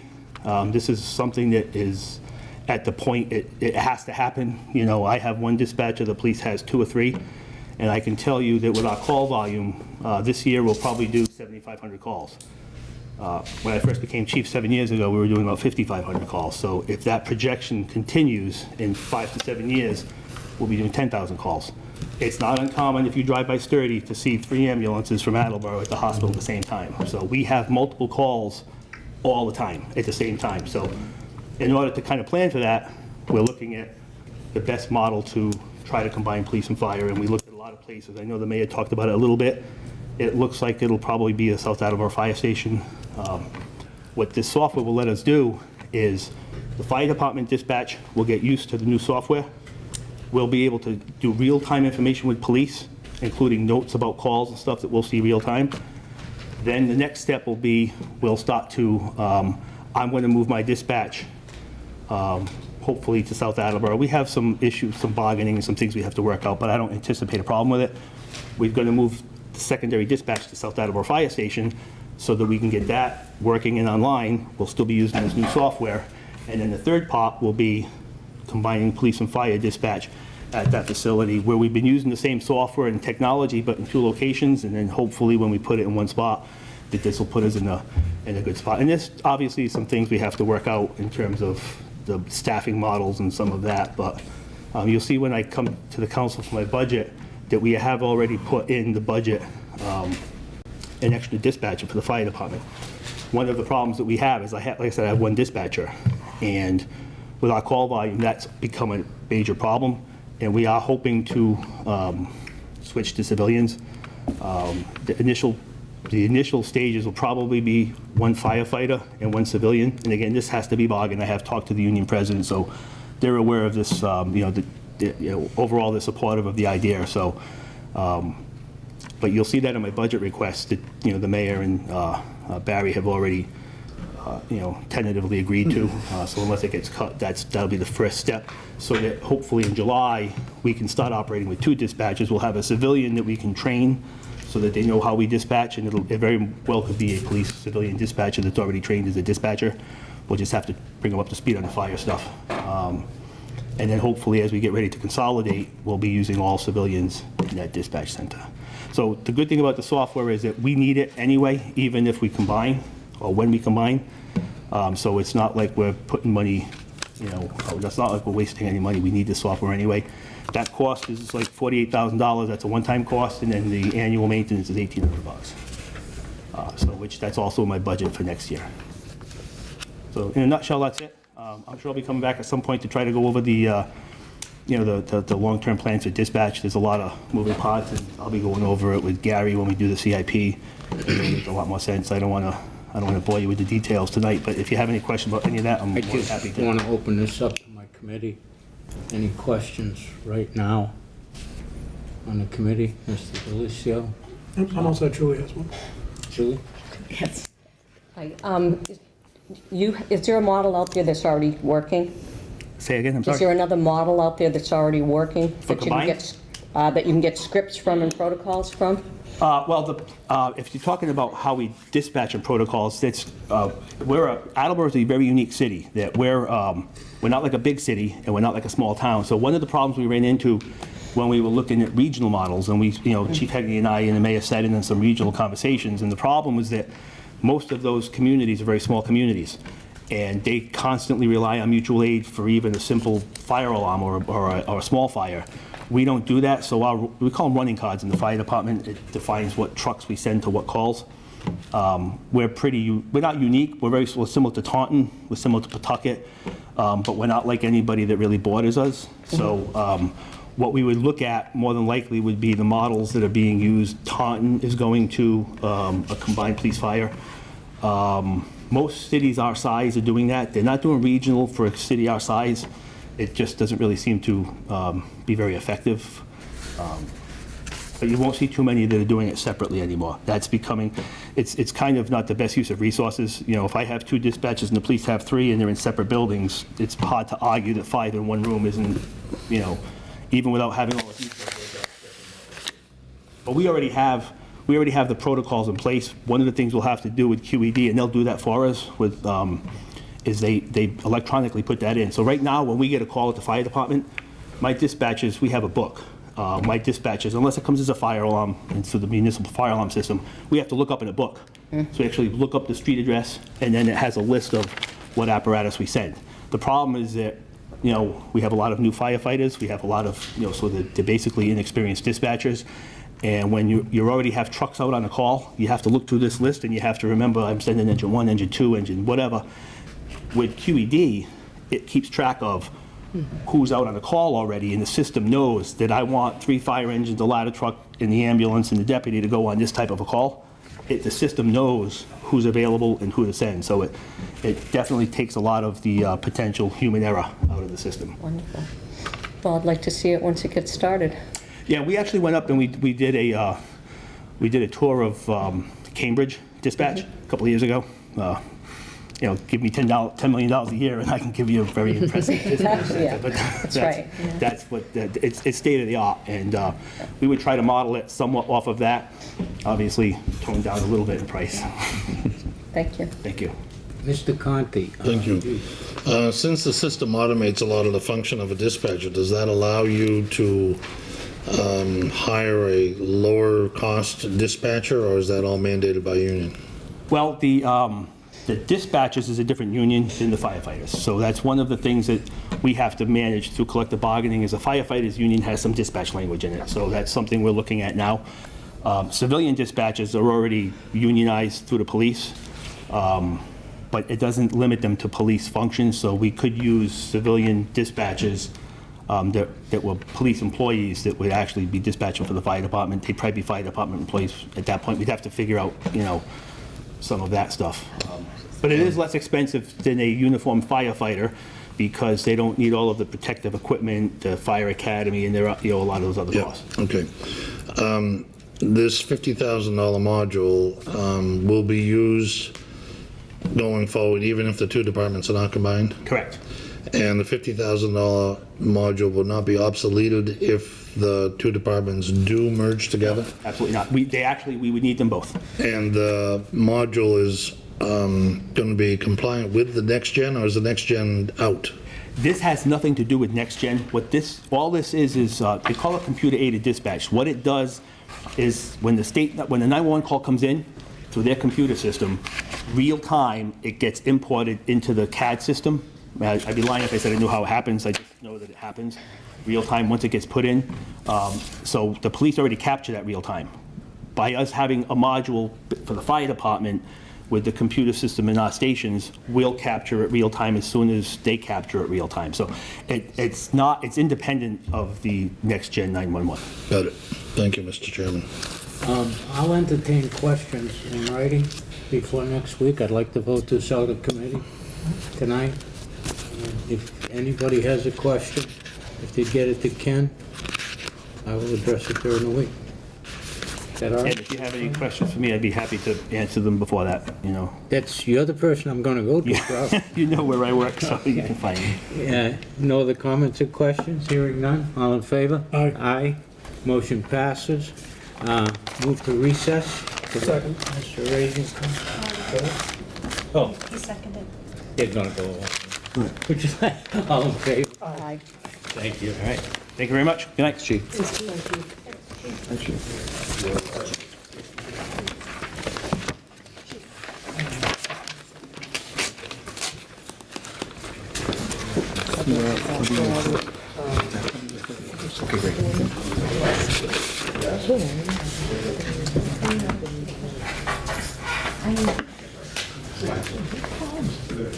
Thank you all. Call Personnel and Human Services to order at 8:17. I'm going to take things out of order so that Mr. Rajan can address the committee and the council regarding the motion relative to Angel Park.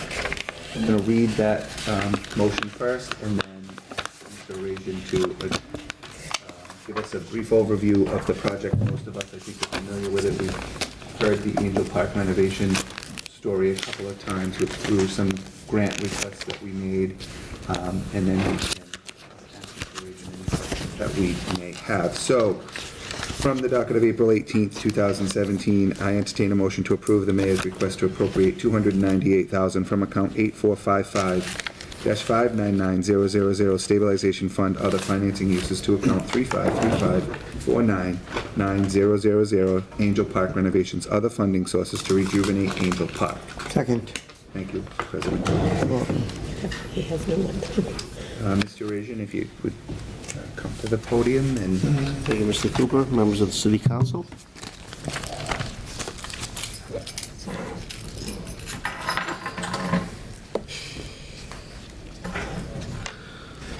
So, Mr. Boyd, is it okay if I just give an overview of the Absolutely. project, and then we could just open it up for questions Absolutely. after that? Okay. Perfect.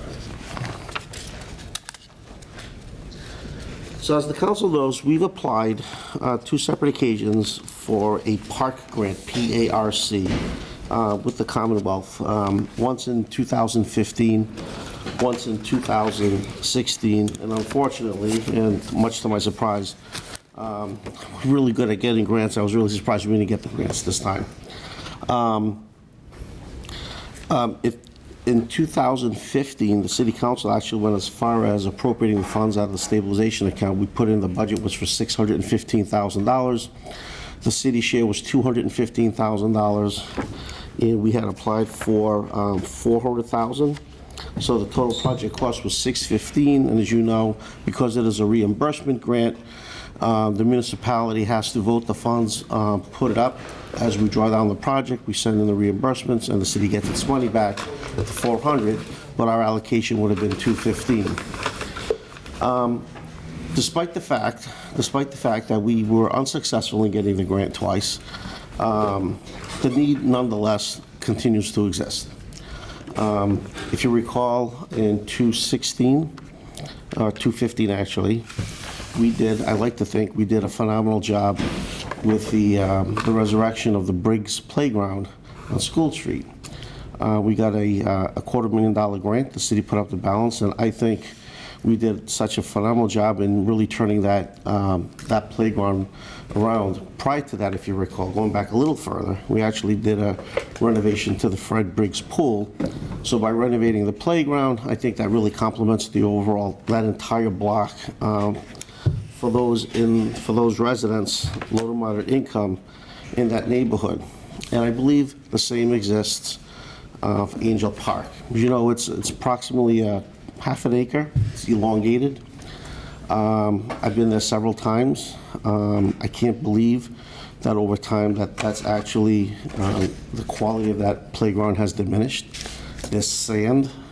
Some of the playground apparatus, if you've been there, I'm sure you have, look like something out of the 1960s. There's sand on the street. The chain link fence is dilapidated. Patches of yellow, whatever you want to call it, it's certainly not grass. Tree limbs coming out of the ground. I can go on and on. One of the interesting features of that I thought we would get significant points is actually the token name of it, Angel Park. It's Cyril Angel is the name. In the grant application, which I shared with the council both times, if you recall, Mr. Cyril Angel, not only a resident of the city of Attleboro, but was the first officer resident of the city of Attleboro who was killed in action during World War I in Bougainville, France. So there is a beautiful monument there, a flagpole, and as we did in 2015, as we did in 2016, as I respectfully asked the city council again, in 2017, to appropriate the funds for the project. That's the overview. We intend to do the same model. Approximately 1/5 of it now is the playground, which is on the west side. Approximately 4/5 of the balance is a playground, which is that, I call it a verdant green. It's that green area with the trees. Well, I wasn't about to approach the mayor and the city council and say, well, we need $615,000. I know there's a practical side to everything we do, and certainly as the city's planner, it's my job, and it will continue to be the job, is to bring projects before the mayor and the city council and ask for the appropriation so that we can move the city forward. The vast majority of times we're successful. Unfortunately, a couple of times again, back to these grant applications, we didn't get it. One might ask the question, why not apply again? Well, of course that crossed my mind, but I don't think this is, for whatever reason, this just doesn't cut in the mustard with the state. Maybe it just didn't reach its thresholds. Perhaps it's not as bad condition for a lot of other inner city playgrounds. Clearly that's speculation, because every time I call to the state to find out not only why did we get it, what are the qualities of the grant applications, I want to know that, because I want to know what qualities of the grant application that we received so I can apply that knowledge to the next one. I also want to find out why we didn't get one. You'll never really get a straight answer. It's like you did really good, but you didn't get one. I guess they don't want to hurt feelings or whatever the case is, so be quite frank with you. I really don't know why we didn't get the grant, but nonetheless, the proof's in the pudding, we didn't get the grant. So what I want to make clear, though, the need is still there. It's not like suddenly because we didn't get the money, all of a sudden, these things look kind of nice. The birds are chirping, the grass suddenly is growing, and the kids are starting to play simply because, the grant's not there. Well, it's not rejuvenating. It's actually getting worse and worse and worse. So I approached the mayor on the project. I didn't want to let go of it. And he had the idea of, how about let's form a little committee. He asked Lance Hill, Dennis Walsh, and myself to get together, take a look at the facility, the playground, take a look at the grant application that my staff put together both years, and come up with a project that could be palatable both to the mayor and the city council, by whittling it down, but not to the point where it's just some kind of token improvements. So we came up with a plan. It cost $298,000. Lance and I and Dennis really looked at these numbers hard. Sure, do we want to have several playground apparatus there? I mean, the books are wonderful. They're full of colorful pictures of all the different kinds, right? They're great. Well, anyone can look at that and say, I'll take 2 of these, 3 of those, 4 of those.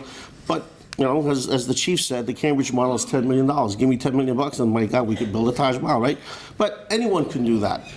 The skill comes in to get a project of similar quality where the residents in this case can still enjoy it, be proud of it, help maintain it if they want to pick up. I'm not talking about cutting the grass, but as stewards, if you may, and also give the children in that part of the city, just as we did on the east side, and as we try to do in other areas, some place to play.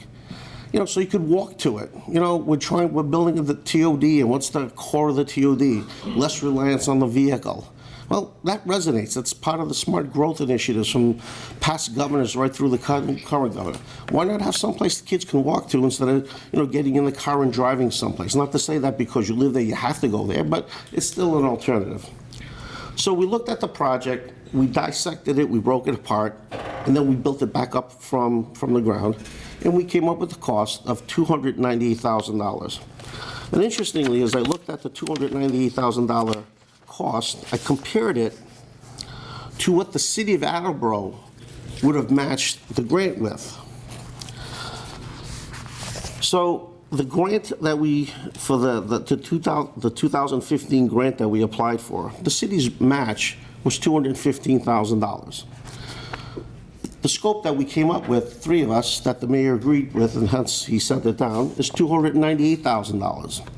Well, of course, your first point's going to be, well, it's still $83,000 more than what we would put up the first time.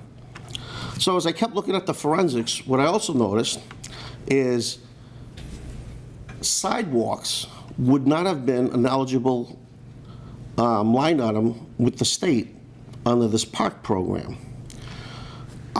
So I took it out. So the sidewalks were not part of the $615,000 package that we delivered to the state.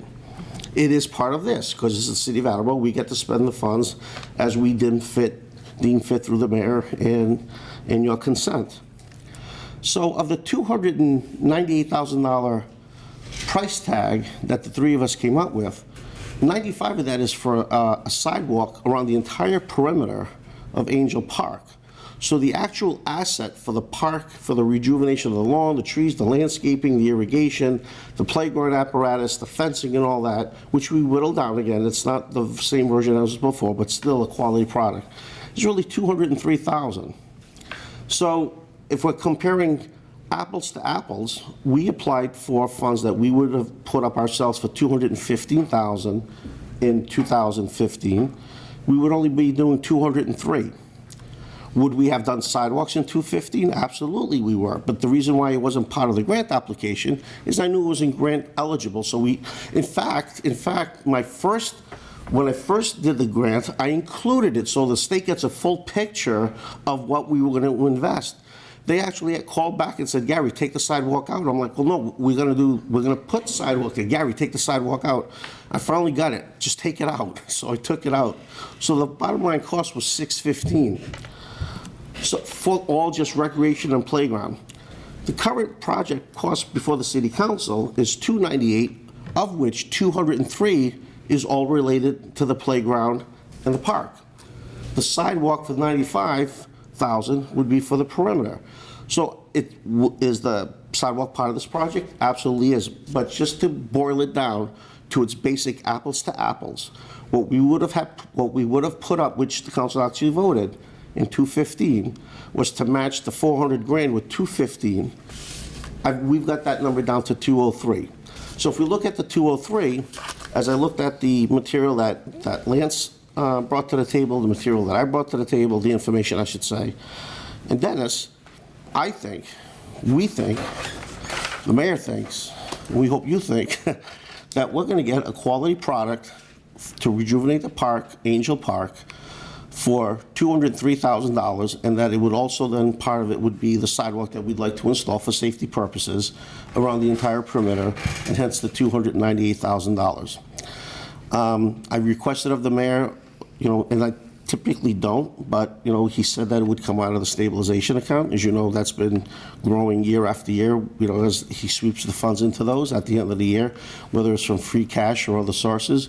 But he's also committed that should the council vote the 298, he will put those funds back into the stabilization account as well. So the good news is, if we pay for it for cash, which makes sense, we're not going to go out for bonding. We're not going to pay any juice on that bonding, no interest payments or anything. And as is apparent to the council, the vast majority of the CIP projects that we're doing are being paid out of cash, and then ultimately those funds get put back into the stabilization account. So we've got a slimmer project. It still accomplishes, in my humble opinion, also with Dennis and Lance, they couldn't be here tonight. But please understand that it was all three of us working with this, that we've come up with a plan or an outline to revivify that park so that the children of that part of the city can enjoy a recreational opportunity. And we did it about as on a shoestring budget as we possibly could. Thank you. Is that fair enough for an over? Okay. It's great. Thank you. I think we'll open it up to questions. The first one. Just a quick one, Gary. The sidewalks, will that be covered under Chapter 90 fund? No, it would come out of, the whole package, the 298 would be all come out of the stabilization account. Okay. That was part of the mayor's request. It doesn't meet the standards for, Chapter 90 sidewalks? I'm not here to say whether it does or doesn't. Okay. It's part of the overall package. Wasn't discussed. No, because the mayor sent it down as part of the package for the 298 to come out of the stabilization account. And he said, as you present your material to the city council, please impress upon them that it's my full intention to put those funds back into the stabilization account. I don't know if it's my place, really, to consider Lance is there too, for me to suggest to the mayor, well, what about Chapter 90 funds? Lance knows that, the mayor knows that, so he decided to package it all together and send it down. I only teased it out just to let you know, again, in its most fundamental numbers, how much of it's sidewalk that was not grant eligible, so if you were to take that out, we're comparing the actual funding for the renovations of the park versus what you actually voted 2 years ago, which was $215, which is now $203,000. Peter, did you have a follow-up? No. I'm sorry. Go ahead. It's okay, I lost my voice there for a second. So thank you for coming in tonight. You did a wonderful job, really filtering through all of that. I thought that was a great presentation. I guess I'm curious, there have been different comments made about Angel Park on the council floor leading up to your visit here this evening, and we've had a phone conversation. That hasn't changed. Okay, that's fair. My question to you would be, during your discussions with Lance and with Dennis, was there any talk about an alternative to a park? Like being able to keep it like Angel Park and keep the dedication and things like that, but using it for an alternate source instead? No? Okay. It would be to maintain the memorial, Sure. expand the playground area, and I'm glad you asked, because I said at the beginning of the presentation that right now it's about a fifth of the playground is about a fifth of the site, and the balance is all that verdant green. This would expand that a little bit to probably about maybe 25% of the overall, 25% being the playground set part of it, and then the balance would be the verdant green.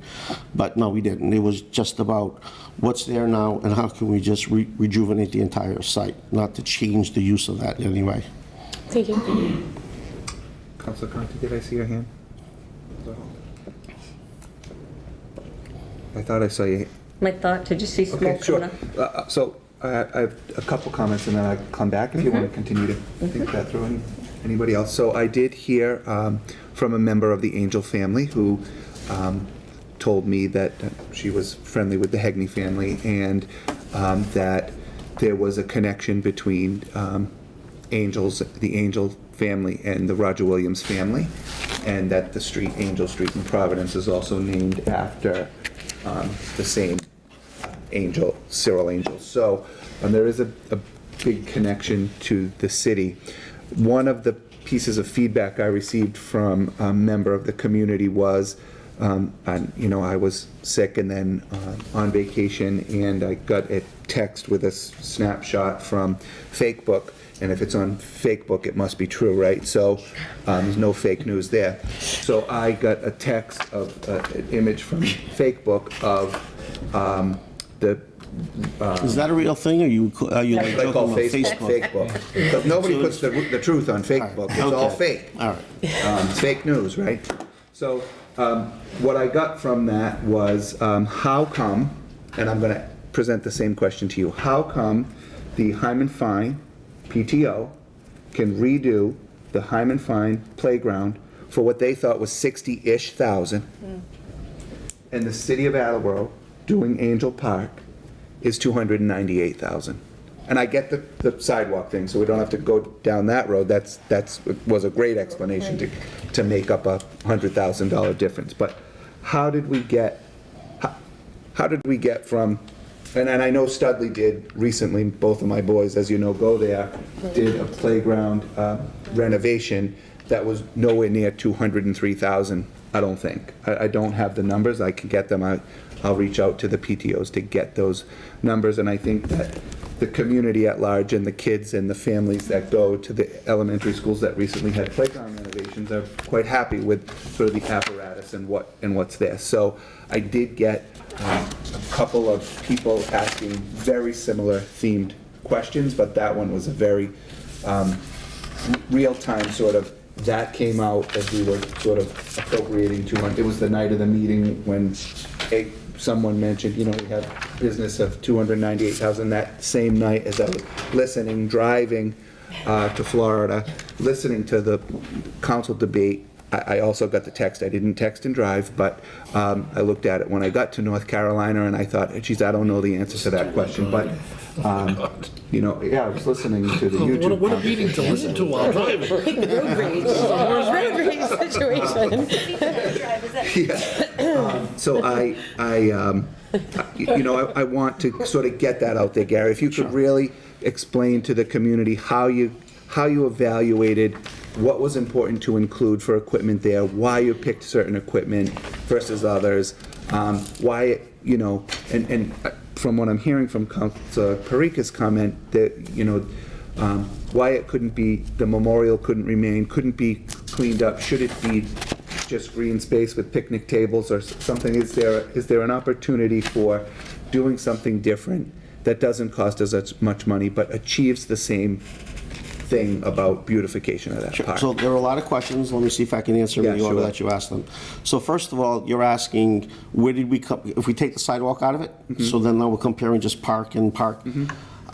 I can't answer a question in the abstract. I'd have to know what was done at Hyman Fine. Sure. Okay, so I could then sit down, look at the details, and tell you, oh, well, this is what was done at Hyman Fine. This is what we're proposing to do. That's the only logical way I could look at it. Without that information, I can't even tell you I'd be making it up, because I can't do that. So I can't compare the two. The only way I can compare it is if I have those details. Off the top of my head, just from sheer speculation, one question I would have is, we're looking to irrigate Angel Park. I don't know if there's any irrigation. One of the big features we took out of the original plan, of the 2015 plan versus this, is, if you recall, we were still doing streetscape at the time. So we had a big element of a lighting plan with Angel Park. That was completely taken out. So what I would look at is there irrigation as part of that project? The number of apparatus, the kind of apparatus. You could pick 2 apparatus that can cost more than 4 of the apparatus. So again, it's what you pick. It's kind of based on also, my suspect is this: if it was a PTO, you kind of raise the funds, and then you go ahead and do it based on what you have for funds. Well, our starting point is, we had a reference point. The reference point was what we originally designed back in 2015 with some assistance from an outside consultant by an architect, but they certainly weren't final plans because we didn't want to spend that kind of money. I think it was about a $40,000 line item, then find out we didn't get the funds. So they tend to work with communities to kind of get you going. So we based this current plan on the reference point, which was that what we used in 2015. So we cut down the landscaping from, hold on a second. It's another question. I mean, I don't know if there's any landscaping associated with the Hyman Fine project. So if you like, I'll be happy to do a side-by-side analysis. But the only way I could possibly answer that question is, sure, you could do a playground for $14,000 and you could do one for $1 million. Why not do that for, well, you can't. So this obviously has more features to it. And the function of that, the basis or the foundation, is that we use the 2015 plan as my reference point, and that's where we started to whittle it down. But I think we slashed like $70,000 in landscaping. We didn't include any of the lighting. There's no design features. I mean, there's no architectural design with this. So we're not getting a designer. There's no contingency. I haven't asked for any contingency. In fact, I will tell you, I did ask the mayor for a contingency. You have to. It's the logical thing to do. But the mayor made it a point that if the funds that we get, we're somehow, because I kept saying, you never know what you might encounter out in the field, hence the contingency. I said, well, if we encountered an obstacle, if you may, in the field, Gary, during construction that we didn't anticipate, we have to take something else out. We're not going to ask for a contingency. So I didn't ask for a contingency. So, you know, again, the project that we designed is off the 2015 plan. And again, I'm honestly, as I say this, I'm not trying to put you on the spot, even though it might come across as that. We all looked at the plans, you approved it, and we were all kind of holding hands, and we said, okay, let's move forward with it. So we all agreed with that. You know, I'm in no way am I gonna, about the Hyman Fine. I'm sure they did a yeoman's job to get that done, and it's all raising funds, and I get that. That's hard work. I get that. But I can't, in fairness, stand here and say, well, yeah, can we do a $203,000 project for whatever it was you said for 64? You're not doing the same thing. I mean, could we whittle that down from 203? Yeah, but you're serving a much larger area. This is a neighborhood. It isn't just a school project. Well, I suspect when school children go there, I know you could play there on the weekends too. But I'm just saying this is a municipal project. It's you know, it's for that neighborhood. I imagine it's a little bigger. You also asked, could we modify the theme, the thematic aspect of that? Of course you can. Sure you can. And if that's the way you want us to go, well, you know, I would bring that back to the mayor's office and, you know, whether or not he wants to pursue that. But my job with, please understand, wasn't to come down and negotiate that, because it wasn't, and as I was being honest, we never discussed that. The three of us sat down, we understood what the mayor wanted to do, and we came up with what we thought is a reasonable expense for $200,000. Plus, if you had the sidewalk, sure, it's $3. I'm not trying to, like, on TV say, well, it's not $3. It's a $300,000 project that we thought would really help that neighborhood. Can we boil that down or make it smaller so that it's more of a memorial? I suppose so. Sure you could. And if that's the way you want us to go, that's not why I'm here. But, I mean, that's a discussion I suspect you'll want to have with the mayor to see if that's something you want to convince him to pursue, and then we'll go back to the drawing board and modify it accordingly. But I don't give you numbers for that because I'm not prepared to do that tonight. And I'm also obviously not prepared to compare and contrast to the Hyman Fine one as well. So, and again, if you'd like me to go through the math for that or the details to show you how we came up with the numbers versus what they did, I'd be happy to do that. I don't think that's necessarily. Necessarily necessary. Necessarily necessary, yeah. Easy for me to say. I think you did a decent job explaining sort of what you've taken from the existing project. I think the gut reaction to people that didn't have the whole history is, you know, playground, you know, the sort of comparing apples to apples and not looking at there's 10 swings here and 4 here and there's a jungle gym here and there's not one here, or right, vice versa, or what have you. I do want to see if there's any other questions for Gary, and then I want to, if not, then we'll let Gary go, but continue our discussion if that's, I know Councilor Hall had some questions, and then Councilor Delicio, did you have questions as well? Yes. Okay, Councilor Delicio and then Councilor Hegney. Councilor Hall. So I'm going to ask a question about history, because this monument, this memorial, holds significance for this individual. And that significance is granted, if you would, and a beneficial enjoyment for that neighborhood based on this individual whose life was given as a citizen of Attleboro. So I do appreciate the, saying just put it into a monument or a memorial, because we have monuments and memorials throughout the city. But when a particular area is granted, like a bridge or a park or a playground or a ball field, there's a specific significance that's made at that time to, I guess, balance off the enjoyment, if you would, that individual's sacrifice, if you would, is going to benefit a neighborhood.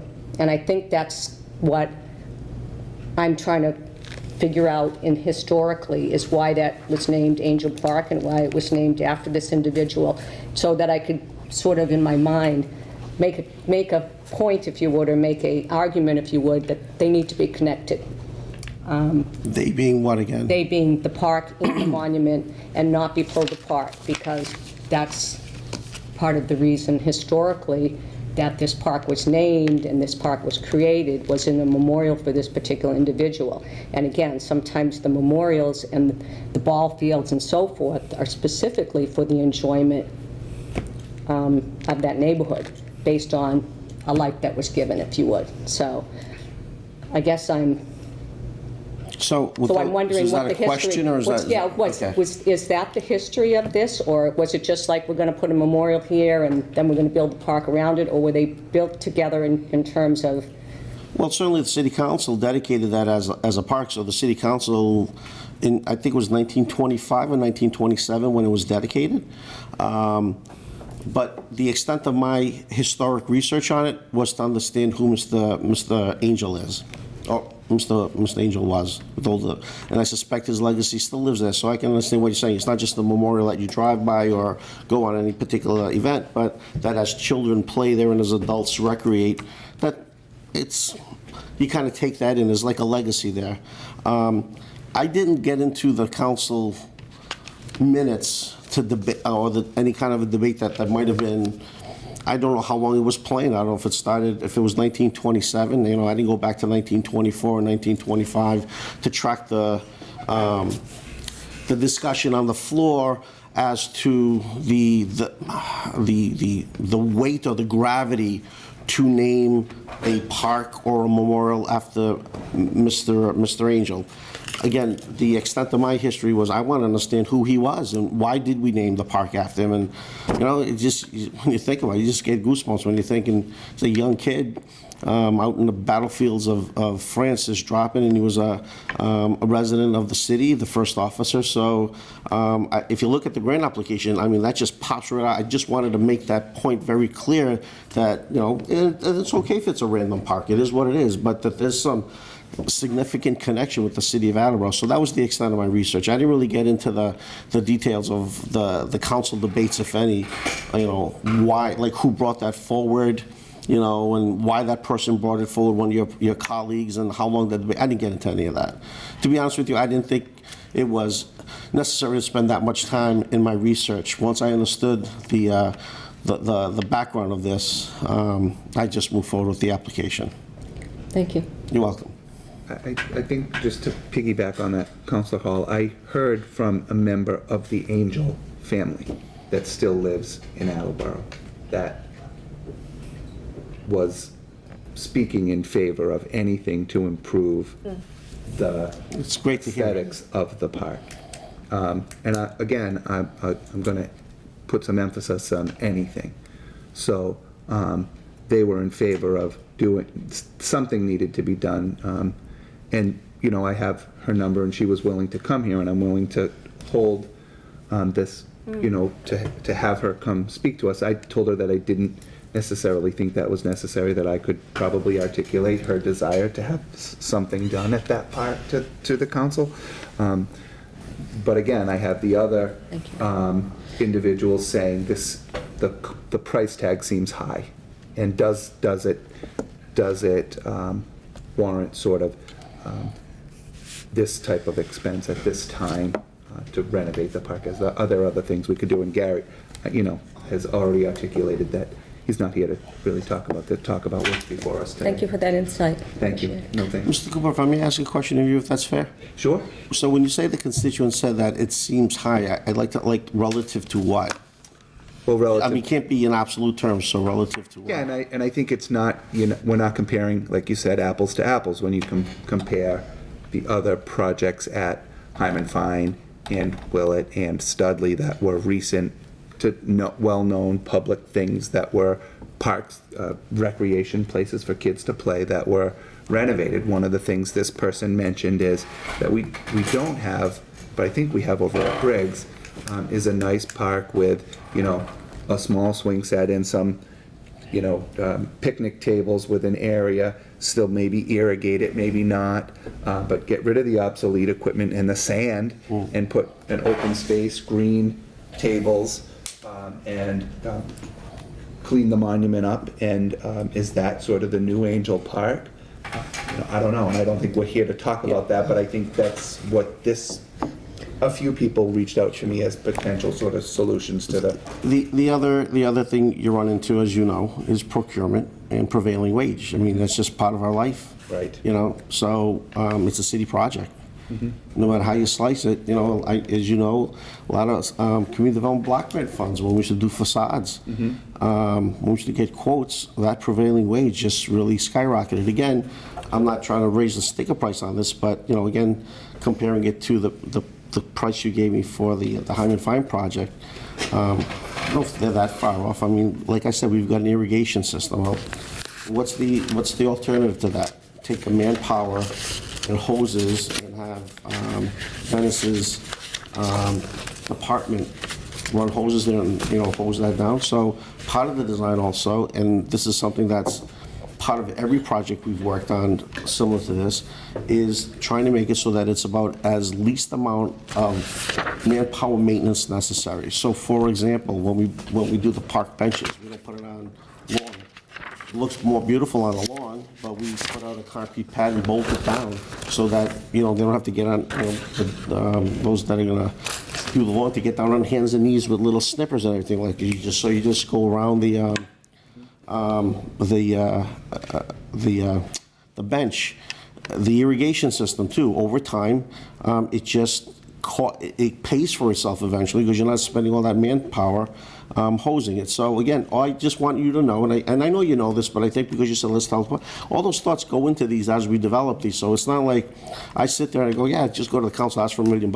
I know, I know you're going to ask me all these, and it's just in my nature, our nature, to make sure that what we give you is the most efficient, most cost-effective product. And if you were to say whittle it down some more, then you get to the point, there's a tipping point where you go, it's not even worth doing it at that point because you're not really going to get anything out of it.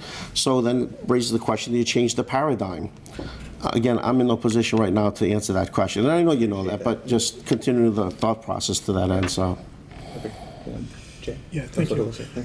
Two comments quick, and then a question for Gary, if I may. First, after hearing Mr. Correa come down and talking about what potentially could happen at Finberg, I'm a little concerned about taking $300,000 from the stabilization account at this time, whether or not the funds will be placed back. To me, projects like this coming out of the stabilization account concern me. I'm also wondering, is this the appropriate time for this project with a lot of the other things going on in the city? I think we should look at some other use, and maybe even if we can do something, as you said, maybe rededicate the park, I think would be nice. The question for you is, Gary, as a cost savings, do you feel this would be the type of project that could be an opportunity for community partnerships? I know we've seen that in the past. Well, why don't you define a community partnership? What do you mean? Well, some of the landscaping or irrigation, we have landscaping companies in the city, we have irrigation companies in the city. Just wondering, I'm just trying to look at all options at this point, sure. Gary. You got to be very careful with that stuff. I mean, I wish, if Debbie was here, she'd probably give you she'd probably give you a half-hour lecture on something like that. You got to be careful on that. I mean, I can't go around soliciting equipment from Home Depot and labor from, I don't even want to mention any landscaping companies. I mean, you can't do that. I can't go around just like kind of piecemealing a project together and then, of a $200,000 project, yeah, I just need about 40 from the city. You got to be careful with stuff like that. And even asking a question, I mean, it's, I know there are donations sometimes where people come in, and but I don't know if that's the kind of thing on this kind of a I capital wasn't trying to project. insinuate that you were knocking on doors, fundraising and things No, like I'm that. telling you, I'd be very careful, even asking a question like that, can we get a bunch of, landscapers and contractors and tell them, here's kind of what we want, can you go do this for us? So let me so as you're rephrase, saying, because yeah, that's not the partnerships. question, Yeah, that's not the that's question I why. was asking. Yeah. The question was, have there been any outreach? Because I've heard from people, local businesses who said, you know what, instead of doing this, we could, potentially donate A, B, or C. Yeah. So I don't know if there'd been any sort of outreach, because a project like this, I think, we just need to look at all options. Yeah, I think someone calling, saying that, oh, we could do that. I get calls like that lots of times.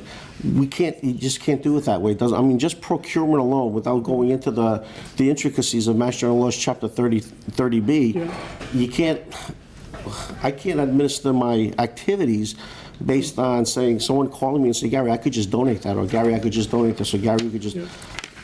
we have to be, as a community, very diligent and careful, and that's why I'm leery to answer those questions without the auditor. I mean, she's versed in that, and she's in a lot better position to answer that. But to answer your question, I guess, did I solicit it? Absolutely not, no. I wasn't asking if you were soliciting. Yeah, no, And absolutely remember, not. a lot of the questions that we're asking, these are questions that are asked of us, as Councilor Cooper had alluded to. So these are questions that I fielded. Yeah. See, as the city planner, I'm going to come back to the council time after time after time with more projects. I mean, that's what we do. Whether they're ordinances, TOD, parks, recreation, we're going to keep coming back. And there is a model that we use, and the model is, within the confines of procurement. Yeah. So again, if I hope you voted. If you want me to come back again and try to convince you, if there's something you want us to shave off, where there's a target that you're... There's a target price or something, I'll work with you. But again, there's a point where, there's a model I use, and that's why we're very successful with these projects. And understand, I'm not just dealing with the mayor and the city council, I'm dealing with our colleagues in Boston, and I'm following that same successful model, only this time it's without the grant piece.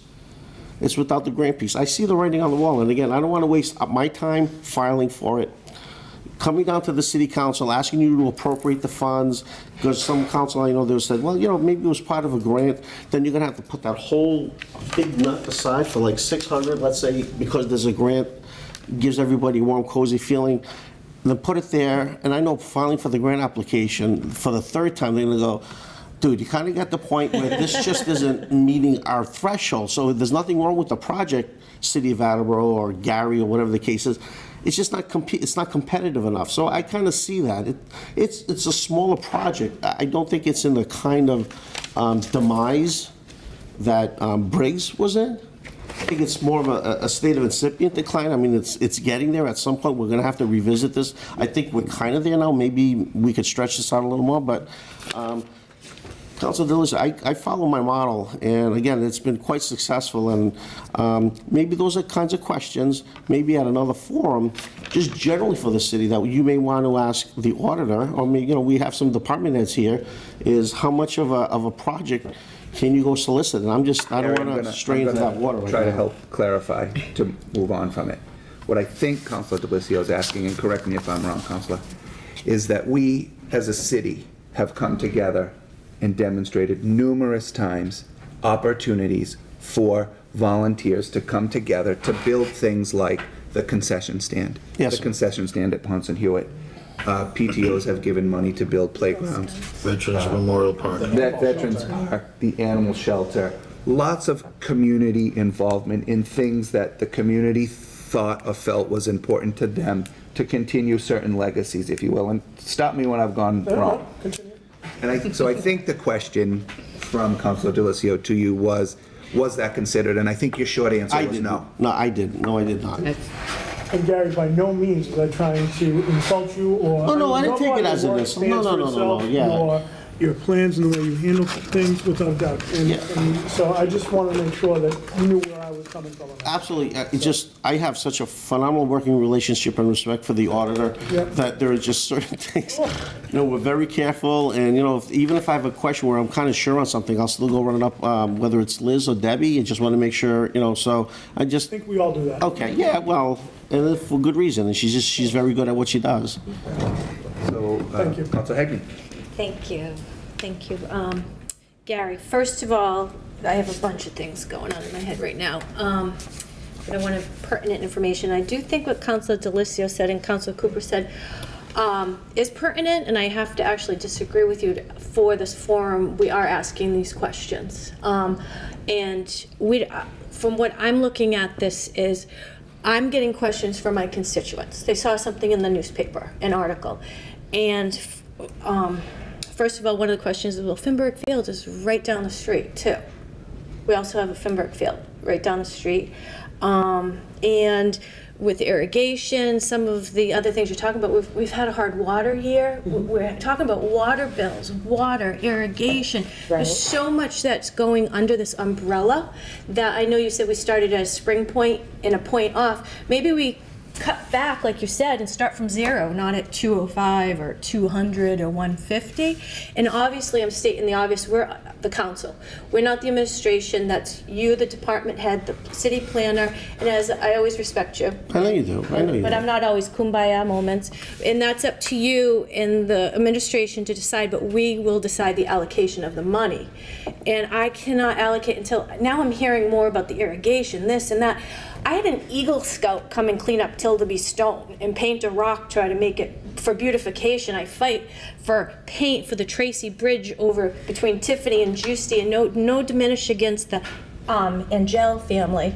As I said, I know the family, and I do respect that we've had something dedicated. We should maintain it, but I also don't think tying that on to pressure us into not you, for the appropriation of certain monies. But I need to have more, and I know you said we can go back, but even the other week, somebody sat here and said, our votes have changed, our decisions can change, time changes things too. So even if I had a positive affirmative vote at that time, during then to now, things do change. And I know your job as a city planner, I'm not attacking you anyway. You're the city planner, this is what you do, right? is you plan, you do what you're doing. But even like looking at anyone that's driven through Ward 6 knows the sidewalks, how I am about that. And I know $95,000, and it's just so many intertwined right now. And I'm not being a boo-hoo-hoo person. I think that's always the case. I think everything is always intertwined. Yeah, but I do think what he said is pertinent. About these are the questions we're getting from constituents. People say, well, how come you cannot get volunteers? How come you can't do this? How come you can't do that? And yes, a city auditor, but basically there is prevailing wage and parameters that we have to follow. But before I can even, if this comes back for a vote, and this is, as I said, I can't tell you how to do your job. I am not your boss. I'm appropriation the money. But I need to have more of a spec, and I know things. Some more what? Like a spec. Spec. Like a spec sheet, what we're looking at. I'd be happy to. Because as I went down and looked, and even on the school playgrounds, yes, they're not fenced in. They're open to the public. So 24/7, 7 days a week, anyone can use them.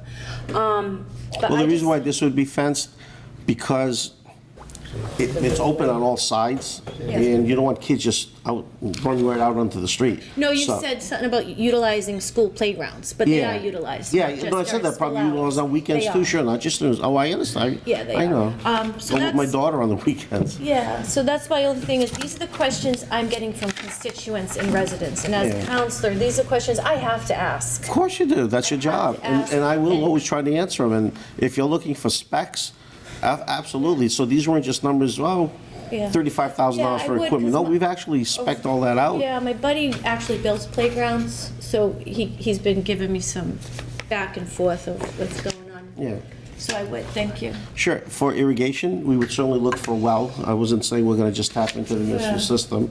And in regards to, you said there's Finberg Field, yeah, but we do neighborhood parks, so of course someone in South Attleboro can go to Angel Park too. So you kind of create the parks trying to distribute it throughout the city equally, and it's up to you where you want to go. But if you say, the people from the residents from this part of the city can go to Finburg, sure, but then what do? Shut this down? I don't know if that's part of the equation, really, but they're open to everybody. The pools, it's not like certain parts of the city can only go to one public pool.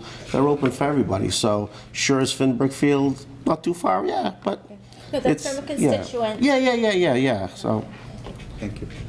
Councilor Parika? I have a very special constituent. She lives inside my house, and I can't let tonight go without making what her recommendation was in this location. Because what I've heard tonight is that, we have to be the steward of the park and opportunities for children and families and be good to the neighborhood, and the neighborhood can walk and all of those. I have notes upon notes upon notes about what the goal is for this particular location. And I guess the reason why I asked the question that I asked you, if we thought of alternative uses for this particular space that might be less expensive in a variety of ways, and their answer was no. I have to tell you what the recommendation was tonight, because if I go home and I don't tell you what it is, I'm in big trouble.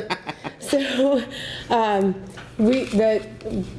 are conversations, obviously, that take place at my kitchen table that don't take place at other families' kitchen tables, because it usually revolves around city business. And we were talking about this at home, and my daughter said, "Ma, Attleboro Land Trust has the community garden, and there's a wait list for that there every year." She said that is a perfect location because for a new or a reinvented community garden, because we can keep the memorial, we can keep the flag, we can keep all of those things. And there's the housing projects. Now this is my 14-year-old.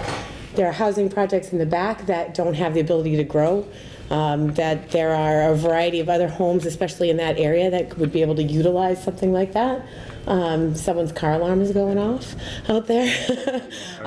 So it's just, that is not, I am not supportive of spending money out of the stabilization fund, this amount, and I gave you the respect of calling you to let you know that previously. Yes, you did.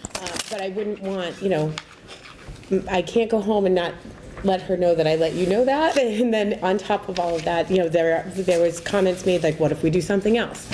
Well, that's a something else. Whether we have to turn the property over to the land trust, whether that's something that we could do there, however it can be, it is the recommendation of Maggie Parika. Yeah, so I do know that the Land Trust is applying for a grant to do work at the community gardens on Riverbank Road. But I also have a lot of questions. Again, look, I would have no other expectation than that would trigger off no less than 150 questions. Is this on the table, though? Is like, are we going to decommission it as a park? What are the implications? I mean, does that take a council vote? Sure. I mean, if the discussion was, what are some adaptive reuses? Okay, that's one of them, and I'm sure we would have come up with others. So, again, I'm going to have to say, if I may, yes, Mr. Cooper, if I may, I think that's it's whatever happens when this comes for a vote, up, down, whatever happens. It's not that we're not thinking about revitalizing that particular piece of land, that we don't want to make it better and safer, and it just opening it up for a variety of uses. And what was the term you just used a second ago? Adaptive reuse. That's a good one. I like that. So adaptive reuse, I think it's important for us to kind of be cognizant of all of those kinds of things, that it's not something that's completely coming off the table, no matter if, however the cards fall on that. But it is something that now we're all kind of dialed in for thoughts. That's it. Thank you. Thank you for coming in, Mr. Rajan. I was going to say my comments for the deliberative part of the discussion, but I think it's important because you're the member of the administration who's fortunately or unfortunately in front of us right now. Fortunately. Fortunately. And so I just wanted to talk about some of my concerns in some ways that if this were to come back, you could maybe get me on board. Okay. One of my big concerns is that it comes from the stabilization fund. I'm not sure if that's an appropriate use at this time. I don't know what's worse, that it's coming from the stabilization fund or the promise that that money will be taken out of next year's budget to reimburse the stabilization fund. Both are concerning to me in tight budget times. That a third of the cost goes to sidewalks. I don't know if that's necessary.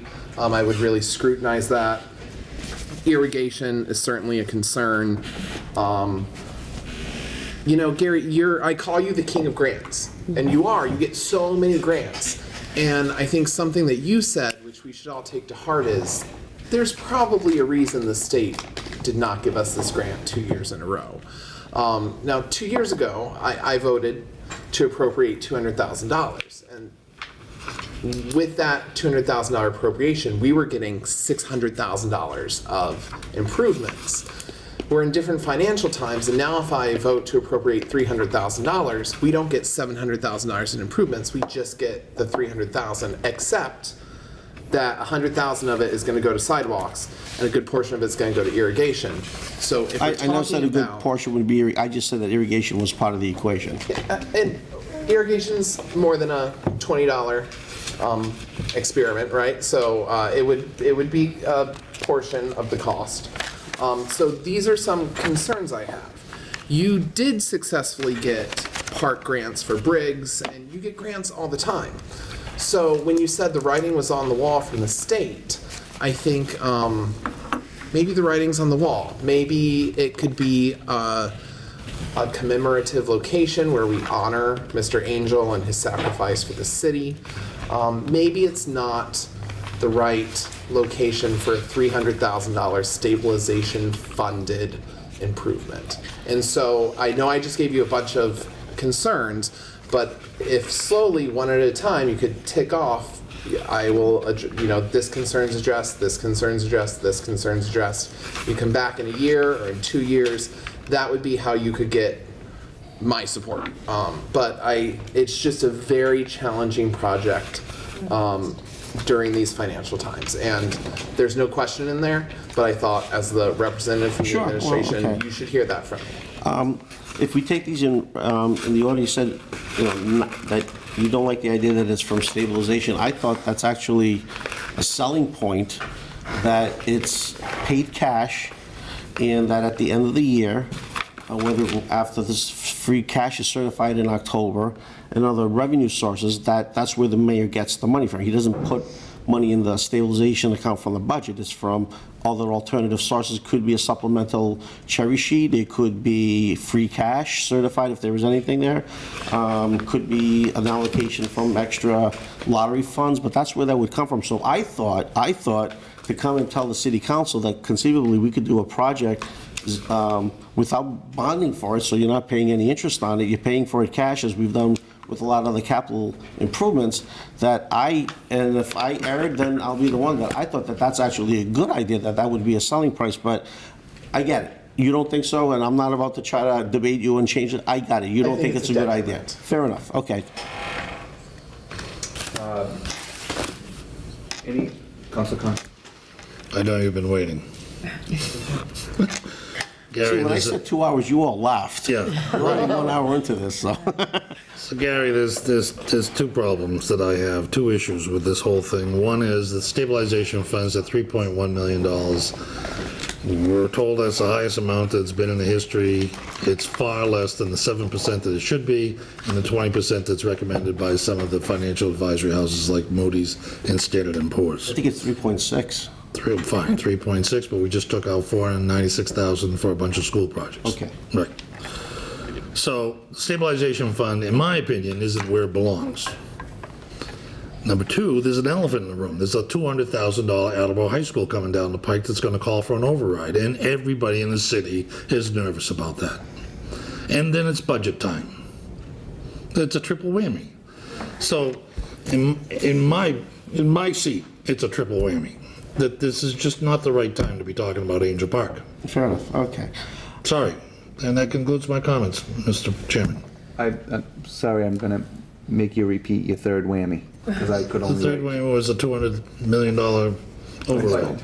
But it was stabilization. Budget time. School And the fact project. that the budget's Thursday night, right. But as the fire chief was here before me, we need to move, he tries to move the city forward. Scott LaChance, Gary Arazian does, Lance Hill does, Dennis, so we all do, so I want, Gary, I ask I you to love your enthusiasm. I absolutely admire it. appreciate that, like I said, maybe 2 weeks from now, I'll be done with another project. Sure. So, you know, that's what we do, and that's why Yeah. we're here. It's That's great. why it's not a benevolent dictator where people just do it, so we have to come and sell it to you. So I respect your opinion. I think I was probably more pushy tonight than I've been on any other project, but I understood that and I came prepared because I know what the situation. I didn't come in here thinking with rose-colored glasses that because it's a park and Gary gets grants that's going to slam dunk. How often do I really? I don't even think I was pushing back. I was more answering questions. So, right? I know that. So I'm not just this naive guy coming down saying, oh, yeah, it's just 300 grand, let's just chalk it up and Gary's going to go do what he does. I know that. That's why I came prepared to answer those questions, whether it's a historic perspective, whether it's where the funding comes from. How often do I ever debate a council on stabilization and free cash? And I don't, right? I mean, it's really got to really come to a point where but that's what we all do. And there has to be that respect that we're all going to keep marching forward, trying to improve the city. And yeah, there are tough questions. I don't want to be in your chair or the mayor's when those are tough decisions, and we're going to have to make those decisions, and things are going to get sacrificed. But needless to say, I want to put our best foot forward, so I just wasn't coming down thinking, hey, here's a $750,000 nut, you need to do that, because, so I thought that we brought down a very whittled down economical plan with a financial plan, and ultimately I would wish I could convince you, and if not, then we'll move on to the next thing. But I appreciate your opinions and I respect them. Thank you, Gary. Councilor Hall? Yes. Well, since it's been brought out, there is deterioration there. I'm wondering what your plan B would be if this gets voted down. So, I think he's sort of, I'm going to answer for you, Gary, if you don't mind. Okay, Mark. I think that he sort of answered that he wasn't prepared to talk about that a couple of times, and that he didn't have sort of any, they didn't consider alternatives. So in my deliberation, I intended to talk to and I'll do that now if everybody's asked questions of Gary. My intent was to talk to the committee, but also the council about how we, as a group, think the best way to proceed is. And I think the best way to proceed is for me to, and let me know if anyone disagrees, is to hold this in committee, and I will commit to the group to go talk to the mayor about, are there other adaptive reuses that he would support that we could get behind to do something at Angel Park that doesn't cost $300,000. So, the option B is to vote it out of committee, which I think I could get the support of the committee members to vote it to go before the whole council. To what I think is going to happen is be turned down, right? So that's what I'm seeing a lot of heads shake yes, that of option A, to go back, my commitment to this group, and then update the committee and at a committee meeting after I meet with the mayor about what, and quite frankly, right now is not going to be the time to meet with the mayor when he's coming to present the budget Thursday night, right? Hearing from me about Angel Park tonight on my way home, or when I get home, it's not going to be there for him. So I need everybody to be patient, but understand that I'm committed to having that conversation with him, and likely a subsequent conversation with Gary, Lance, and Dennis about what other adaptive reuses are there that aren't $300,000. So I see a lot of people saying yes, so I'm going to ask Councilor Cook, President Cook, to rescind his second motion after this healthy debate, and I will go to the mayor and I will update all of you after the mayor does the presentation of the budget. I will go and ask him for a meeting to sort of discuss what other potential options are available for, in his mind, for Angel Park, before we bring this to the full council for a vote. Is that everybody? Fair enough. Sound good?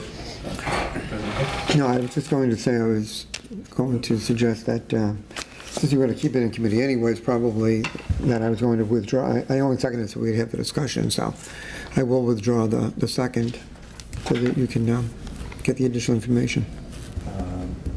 And then you just have to withdraw the motion. Yeah, so second is withdrawn, and I will withdraw the motion, and I will thank you, Gary, for Thank coming you for down having me. I tonight. appreciate the time. I'm sure that discussion is, I'm certain the discussion is not over about what to do at Angel Oh, that's Park, good. but That's thank fine. you We can move for forward coming down.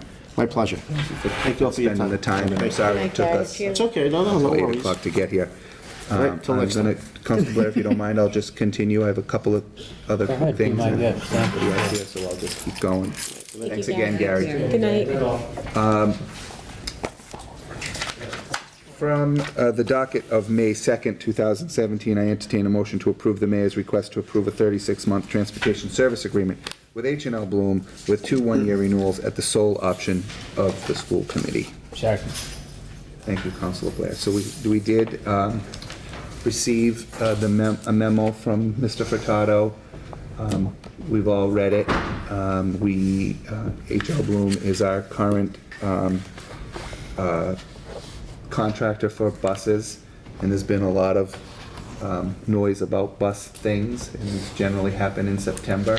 I haven't heard much noise lately. I think good for my ward is that they're not at the high school anymore. That was a lot of complaints I received, and they were legit from the diesel fumes and starting up and being in that area, and nobody real happy about it, and quite frankly, I don't blame them.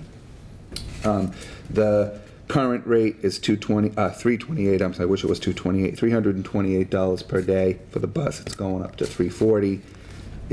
For the mini, it's $313 going to $325. The 3-year options are in here. They go up. The regular buses go up by $10 per bus every year, as do the minis, for a total contract cost of $1.7 for the regulars and $702,000 for the mini buses for 180 days of the school year. One thing that, again, I've been away, I didn't read this agreement like I've read the other bus agreements, but one of the things that I know was in the previous agreement that I don't see in this one is sort of the year and condition of the buses, and I sort of noticed some of the H&L Bloom buses are not, from my perception is that they're not in that, the realm of that piece of the contract, and I don't see that in here. So I'm sorry to all, but I want to bring it out tonight, but if I don't get that information before the next meeting, I'm not going to bring it out to the full council, because I want to know where that language went, and if it's not in the existing one, I must have read it in, must have been in Haskell's contract before, but I know I've read something about the year and make and model and stuff of the bus that is not in here that I can see. Councilor Conti, then Parika. Mr. Chairman, you read that in the request for proposals. That's why it's not in the contract. We specify in the request for proposal that the buses must be of a certain age, it must be of a certain availability, et cetera, et cetera, et cetera. This $9 million is a big expense out of the school budget, but it is delivering a transportation system that the city can be proud of and will receive few complaints. Rather than putting a kid on a dumpy old bus, the buses are going to be of fine condition, driven by qualified people, et cetera, et cetera, et cetera. And having attended the finance meetings of the school committee for the last, what's it been, 6 months that we've been going to those meetings? I'm up to speed. So, Good buses. you will find what you're looking for in the request for proposals. That's great, I love that. But if it's not in the contract, you can't hold them to it. I don't care what's in the RFR. The RFR is not a binding document, and the contract is. In my experience with RFRs, and I do them in my line of work quite frequently. So we send out the RFR, or the RFP, depends on whose world you're in, what you call them.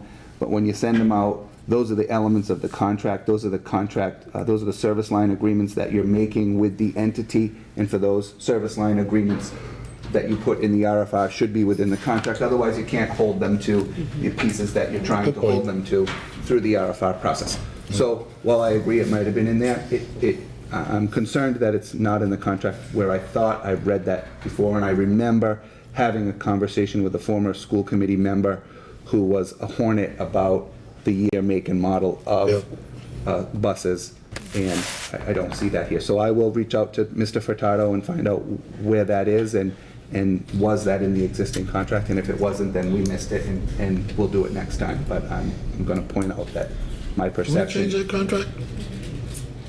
There's gotta be, because it doesn't feel as thick. No, can we as a municipal council change that contract? No, I don't think we can, but I think they need to, my question is, it's 3-4 pages when it was much thicker. 25. There were things about gas increases, there were things about late buses, there were things that aren't here that give me some concern, but I don't want to hold it up if there's an amendment that wasn't included here for some reason. So I want to find those things out, and if I don't get the answers to those, I will not bring it out next week. Okay. Any other, Councilor Perico, I'm sorry. So two things. One, the new contract doesn't take place till July 1st, so we have some time to weed out any of those kinds of things.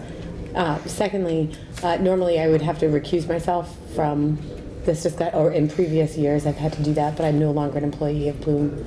So I can participate in the conversation. But I just wanted to make you aware of that as we move forward. And I noted it here for the record, so. Fantastical. So I just want to say, a couple years ago, Ms. Gould was kind enough to sit down with me and we went line by line through the school bus contract. At the time, it was over 25 pages, and we were not the two parties were not in compliance with a number of different aspects of the contract. So I don't know if the shortened contract is a result of my conversation with Ms. Gould and they took out the parts that they were not compliant with, or what is going on, but I would ask if there's a long form contract, because it doesn't seem like a contract for school busing for the city of Attleboro should be 5 pages long. That just doesn't seem to make sense. And I would also like to see certain bonds and certifications and things that are required of the provider. I know when Ms. Gould and I reviewed it, some of them were not filled out. So I just think maybe we don't have the full contract. It's just quite different from how it was 2 years ago. So I think that's something that we can all kind of study a little bit more. Sure, and the other thing I will do is ask Mr. Furtado to come to the next committee meeting. If I don't think I can answer and articulate his responses to this group, I will ask him to come. Sometimes in these renewal contracts, it references sections of the existing contract. I do that sometimes too, so I don't have to have 25 pages again. We sort of say refer to existing contract section, subsection, whatever, for things like absent from here is when you're late, there was a penalty, there was increases if gas went up or down. None of that is in here, and I was surprised by the scheme. Any, Councilor Blair? Mr. Cooper, this is a renewal of a contract, correct? No. No. This is a Actually, new contract? Correct. it's Thank a you. new one. They opened the bid on February 28th. Okay. And the only bidder was H&L Bloom for the request. So was that is sent the out. contract then? Yep. That answers my question. Yep. Any other questions, comments? All of them. So, Councilor Blair, you seconded that. Would you withdraw your motion, and I will do the same thing? Certainly withdraw my motion. Because I don't want to bring this out and then not be able to have further discussion about it. So thank you. Motion is withdrawn.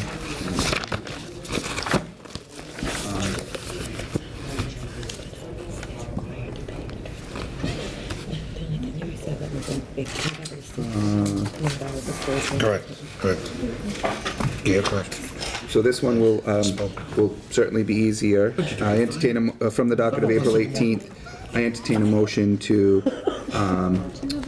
approve the mayor's request to transfer $6,875 from account 1124100-5783000 Citywide Reserve Fund for transfer to account 1630100-524033 Recreation Repair Recognition Wall to make repairs to the recognition wall at the South Attleboro Veterans Memorial Park. Second. Thank you. This request came down from the mayor. there are some repairs. There was a letter in the thing. It's $6,800 to make those repairs, and I think it's important that we do that. Any other questions, comments, problems? Hearing none. All in favor? Aye. Thank you. Motion passes.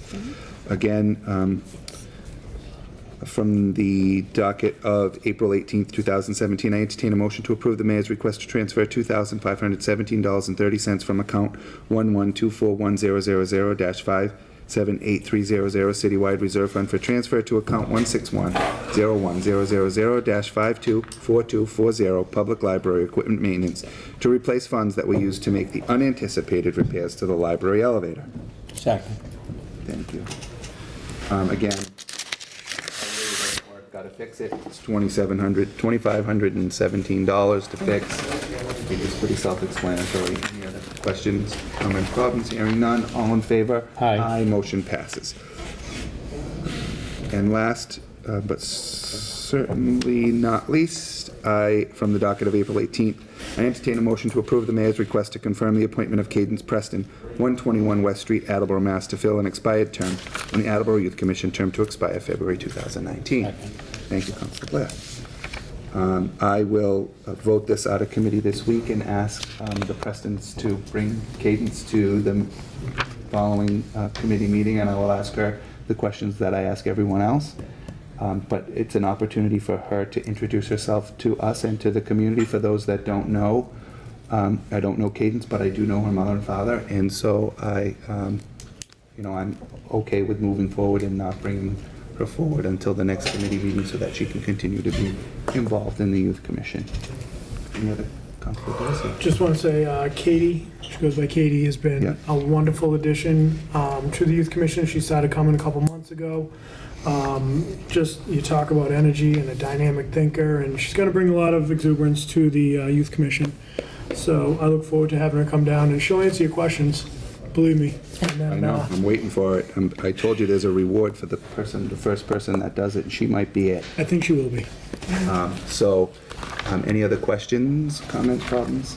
All in favor? Aye. Thank you, motion passes. So, again, I will ask Ken to invite her to the next committee meeting to introduce herself to us, but we will vote it out. I'm hoping at the council meeting.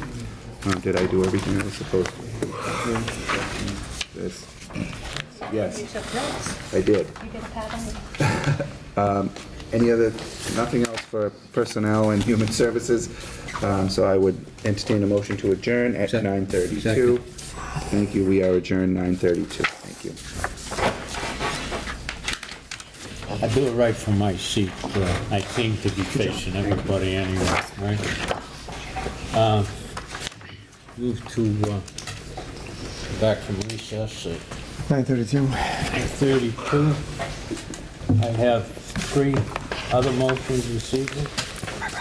First, from the docket of May 2nd, 2017, I entertain a motion to approve the mayor's request to transfer $18,500 from account 1210100-514020, police night differential, to account 12100-530101, police professional services, to cover the cost of conducting a promotional assignment center for the rank of lieutenant and sergeant. Second. We're in the process now, due to retirements, to upgrade some of our personnel, upgrade them. And this assessment program we've used in the past, I think it's beneficial for the people requesting an upgrade that have taken the test. And it's certainly not that we have politics, but it takes the politics out of it a lot more. Any questions or comments? Hearing none, all those in favor? Aye. Aye. Motion passes. From the docket of May 2nd, 2017, I entertain a motion in accordance with Chapter 1, Section 12 of the revised ordinance of the City of Attleboro to approve the mayor's request to accept approximately $49,920 from the Edward J. Bryan Memorial Justice Assistant Grant, JAG, Heroin and Opiate Local Crime Reduction Gateway City Initiative, with any future grant amendments and approve expending of such funds by the Attleboro Police Department. No match is required by the city of Attleboro, and the funds must be expended no later than December 31st, 2007.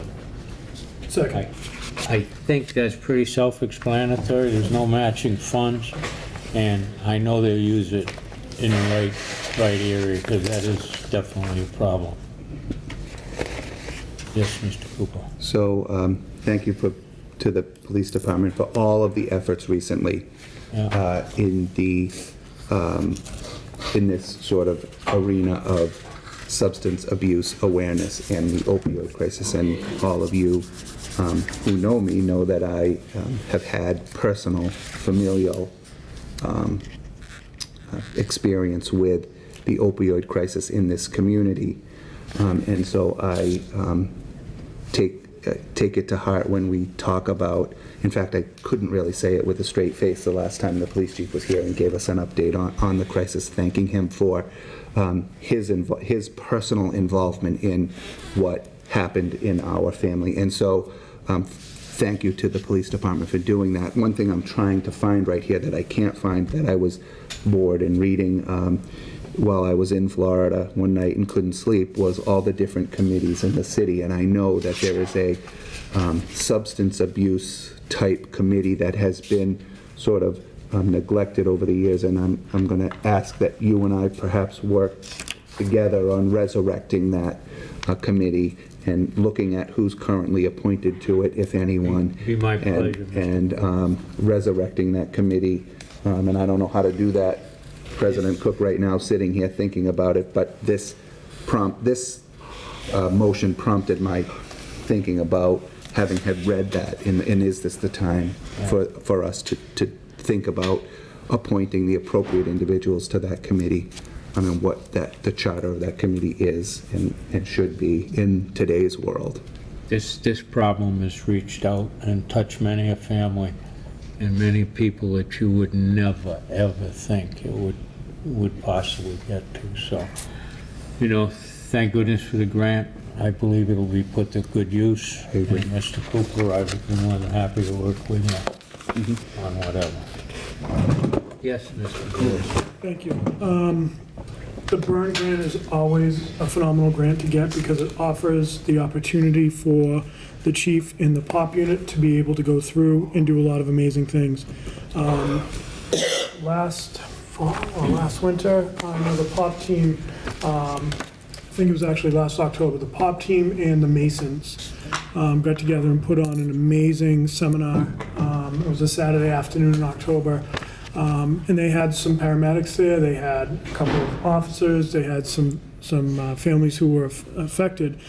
And this problem isn't getting any better, but I think Chief Hegney has done a wonderful job, along with the POP unit, of putting Attleboro in a place where we'll be able to get out in front of this before other communities.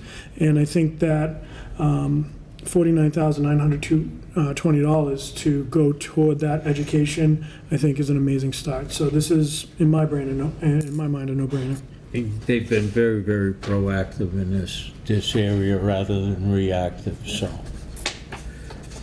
Any other comments, questions?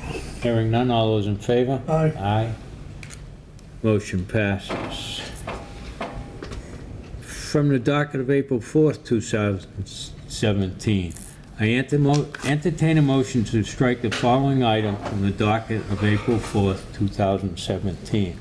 For study and recommendation to address the public safety concerns relative to pedestrian crossing at La Salette Shrine.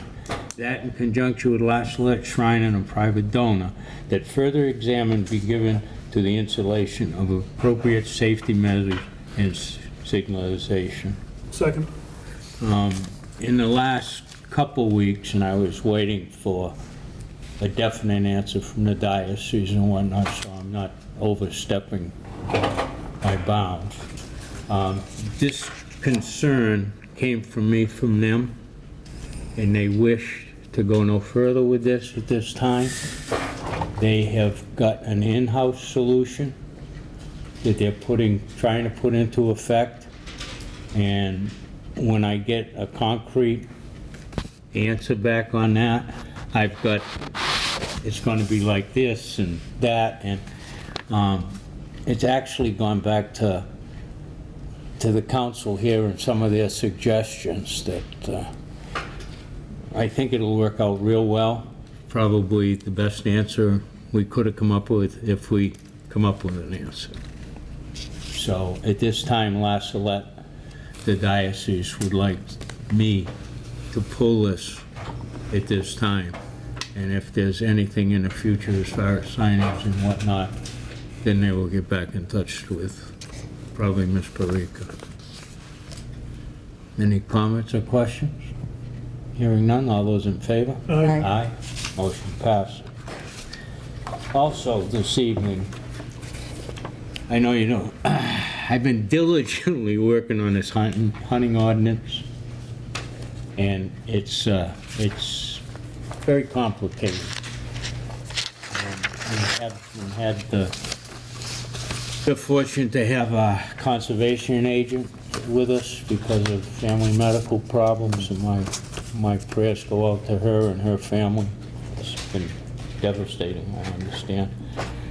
But we've, through Ken, myself, we acquired different laws and ordinances in surrounding communities. And I hope within the next 2 weeks, with President Cookie's offered to give me a hand with the documentation end of it, that we put something together, and I call for a public hearing and let them hash it out. But I'm trying to form something up with the guidelines of some of our surrounding communities and what they do. And I was under the impression, with talking with our conservation agent, got to be 2 months ago, and I think she's been out almost 2 months at this point, that she was concerned that some of this land in conservation was restricted, some of it wasn't. And I know she was in the process of looking into it, but I haven't bothered her, I haven't called, I'll be honest with you. I wasn't satisfied with the answer that I got back from conservation either, but they said they'll look at it after we make a decision, so I'm gonna go ahead and hopefully we make a decision, and if they got a problem with it, they come back to us. I put that feeler out for them, and I was looking for more of a definite yes or no. So maybe we design something and let them come back to us. Yes, Mr. Delissio. I just want to thank you for looking at this and keeping it at the forefront. I've heard from a couple residents about their concerns as it relates to this matter, so thank you for staying on top of it. I have too. I had to hang up on one. And that's not like me. I don't know who that was. Bring it up. But So if I may. I've heard from some hunters too, and they'd like to know the rules and regs, because, you know, when hunting season comes, they want to know where they're going. My opinion, if we come up with something, I'm going to ask the Conservation Committee to come up with a map that can be handed out to these hunters when they get their hunting license. This is where you can hunt, this is where you can't hunt. Land Trust has been very forthcoming. You know, it's a no, it's a no. It's privately owned land, so, and they're posted. So there's some things to work out, but it's my intention. I'm sorry it took so long, but I hate to say it, but without the help of the conservation agent, and it sort of got rolled up, and we have had some lively discussions on other issues. Yes, Ms. Parika. Chairman Blair, I actually have a magazine at home, so I can only imagine that these are in addition to the Massachusetts, like we're making, so that I have a book for you. I have a magazine that I've been holding on to that I need to put into here. I gave you some other things, but I have this great comprehensive magazine of all the hunting regulations as it pertains to the state of Massachusetts. So I'll be sure to drop that off into your box. I might have the same magazine, because I had a hunter bring it forth. It was Mass Rules and Regulations. Yep. And I had. What's the name of the hunting book? It was in a magazine that's. And I know that I had dropped it off. I had dropped off other hunting regulations in people's books previous to that. But again, I think it is something that, as we're moving forward, like turkey season opened again just yesterday. Not Oh, is that right? I'm not a hunter. I So- didn't think any hunting No. was open at this time. There's also, like, you can hunt varmint, and I know I sounded like I should wear a 10-gallon hat when I just said that, but we have varmint and things like that. I've had quite an education as well. But I'll be sure, just in case, to pop that off into your box, and I appreciate you. It's humongously complex, and we're not going to make everybody happy, but. No, definitely not. So, thank you. Definitely not. I have no other business this evening. Move to adjourn. Second. All in favor? Aye. Aye, we are adjourned. Thank you very much. Okay. I'll go after you. I have one. I would like to call to order the Committee on City Property and Claims at 9:45. We only have one motion, and it's from the docket of May 2nd, 2017. I entertain a motion to approve the mayor's request to transfer $37,000 from account 112410000-578360, citywide reserve compensation 53rd week, to the following accounts for unexpected repairs and services that were not budgeted in fiscal year 2017. $10,000 to account 112410000-521020, citywide lights and power. $16,000 to account 11241-521030, citywide streetlights, and $11,000 to account 11241-1000-530101, citywide professional services. Second? Thank you. Welcome. I think, again, it's pretty self-explanatory, and so as far as I can see, we should just make a decision. All those in favor? Oh, sorry. I'm sorry, Mark, I didn't see you. I I apologize. just have one question I want to be sensitive, be sensitive to sort of the time and its budget season, and I know that 3 things have come before this council this evening from committees regarding the 53rd week, so who's going to be charged? Who has it in their committee, and who's going to be charged? I was the unlucky first, so Okay. I am going to take that lead. So on all of them, so Peter doesn't and Sarah doesn't have to ask the same question of the same person? Okay, perfect, because person we're can pushing vote Barry. 200 grand now. I'll take care of that. I'm going to call Thank you. Barry. Thank you, Rick. That concludes my comments, thank you, Okay, Sarah. thank you. Any other comments, discussion? Okay, so all those in favor? Aye. Thank you. That motion passes, and that is all the Committee on City Property and Madam Claims Chair. has. Did you just call for an adjournment? No, I was going to. I said that's all the business I had. No, so I'd then- like to add a piece of business if I Oh, may. you would? Yes. Oh, okay. On the beginning of April or the end of March, I sent a memo to the mayor, the president of the council, on the recommendation of our vice president that under the revised ordinances of the city of Attleboro, section 2-3.6, that the city solicitor is to report to the city council pending cases to the city of which it was a party in the prior year on January 1st of each year. And I hadn't any recall of that happening in the 8 years that I was a member of the council. So we did receive a letter from Allison Wood, or to Allison Wood, from Lauren Galvin, the city solicitor, which detailed the 2016 annual report of Attleboro pending litigation cases. I bring this up during your committee because in our rules of procedure of Article 7, Section 1-2, Committee on City Property and Claims, which describes our committee and what we're responsible for doing, and I'll quote from the rules of procedure, "This committee may from time to time be responsible to examine the claims the city may have or claims made against the city." I was once City Property and Claims, the very first time I got elected 8 years ago.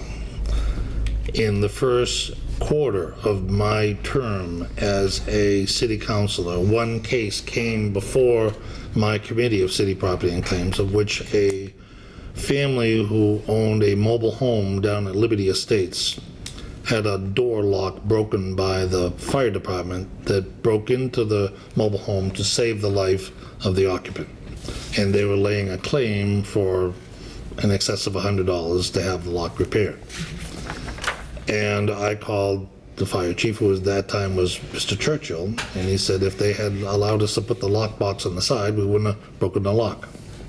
So we denied the claim. That is the last claim that has ever come before the city property and claims in my history of the council. Something's broken, Madam Chairman. And my memo was to seek an avenue to get it into the fresh air and sunlight, perhaps to find a fix. I don't know what the fix is, but I think what it involves is the Committee on City Property and Claims to have an increased level of communication with the treasurer, the auditor, the assessor, who has a legal budget of $60,000, the legal secretary to the mayor, and the city solicitor collectively. Because it's of a legal nature, this may involve executive sessions for our committee. Those executive sessions that we have will be held confidential until the trials are resolved, or the issues are resolved, which if the meetings are holding conversations on trials in succession, the executive minutes are never going to be released, because there's always going to be a case of which there was discussion pertaining to matters against the city. I'm calling for the committee in open discussion during our committee meetings here in the council chambers to have a conversation of how we can increase the communication with the treasurer and the auditor, particularly at budget season when we know over $1 million a year is expended in legal protection and defense in the city. The auditor and the accounting and the assessor, who has just completed a very extensive, perhaps historic, legal case in the assessing department. Together with the legal secretary, who probably plays a minor role of just monitoring all of the terms and conditions of the agreements, but I think the mayor and the city solicitor have to be a big part of that. Those are my comments, and I don't know what actions we can take, but I'll entertain any action item that will bring the council closer to understanding the basis for the budget, because you know what's coming up. Thursday night we get the budget, we all review it, and you know what comes after that. I'm going to be making some motions to cut the budget, and one of them is going to be in legal defense. So I'm trying to do two things at the same time. I'm trying to look at the legal structure, of which we have received communication from the mayor that he is looking at the legal structure in the city, which I think it needs to be revamped. Last year, I think I made a motion to cut the assessor's legal budget. I don't remember whether that actually made it to the floor or not. I don't remember. But it was in my list of 22 of the 17 motions I did make. The open meeting law mandates that we have this conversation in public on television, on the internet, forever. We have to be very careful of what we say. And it's a very serious issue. And I am representing more than a few constituents who are more than minor concerns, who have more than minor concerns about the record the city has in winning lawsuits in the lawsuits that it participates in. So I don't want this to become an item that we discuss tonight and ignore. I would like for it to become a committee agenda item that we can say, well, we have nothing to report on the legal claims portion of our committee this evening, but we're working behind the scenes, or we're not working on developing it, one or the other. If it becomes an action item on our agenda, I believe something positive can happen. But what we have right now, in my mind, is completely unacceptable. And I don't want to be a bulldog. I would like to take a kinder, gentler approach. And I look for your advice, and that concludes my comments. Thank you, Mr. Conti. And then I'd Jump just in. like to say something, and then, yeah, then you can jump in. I'm going to just, and then I'll call on Councilor Parika, and then you, Mark. Thank you.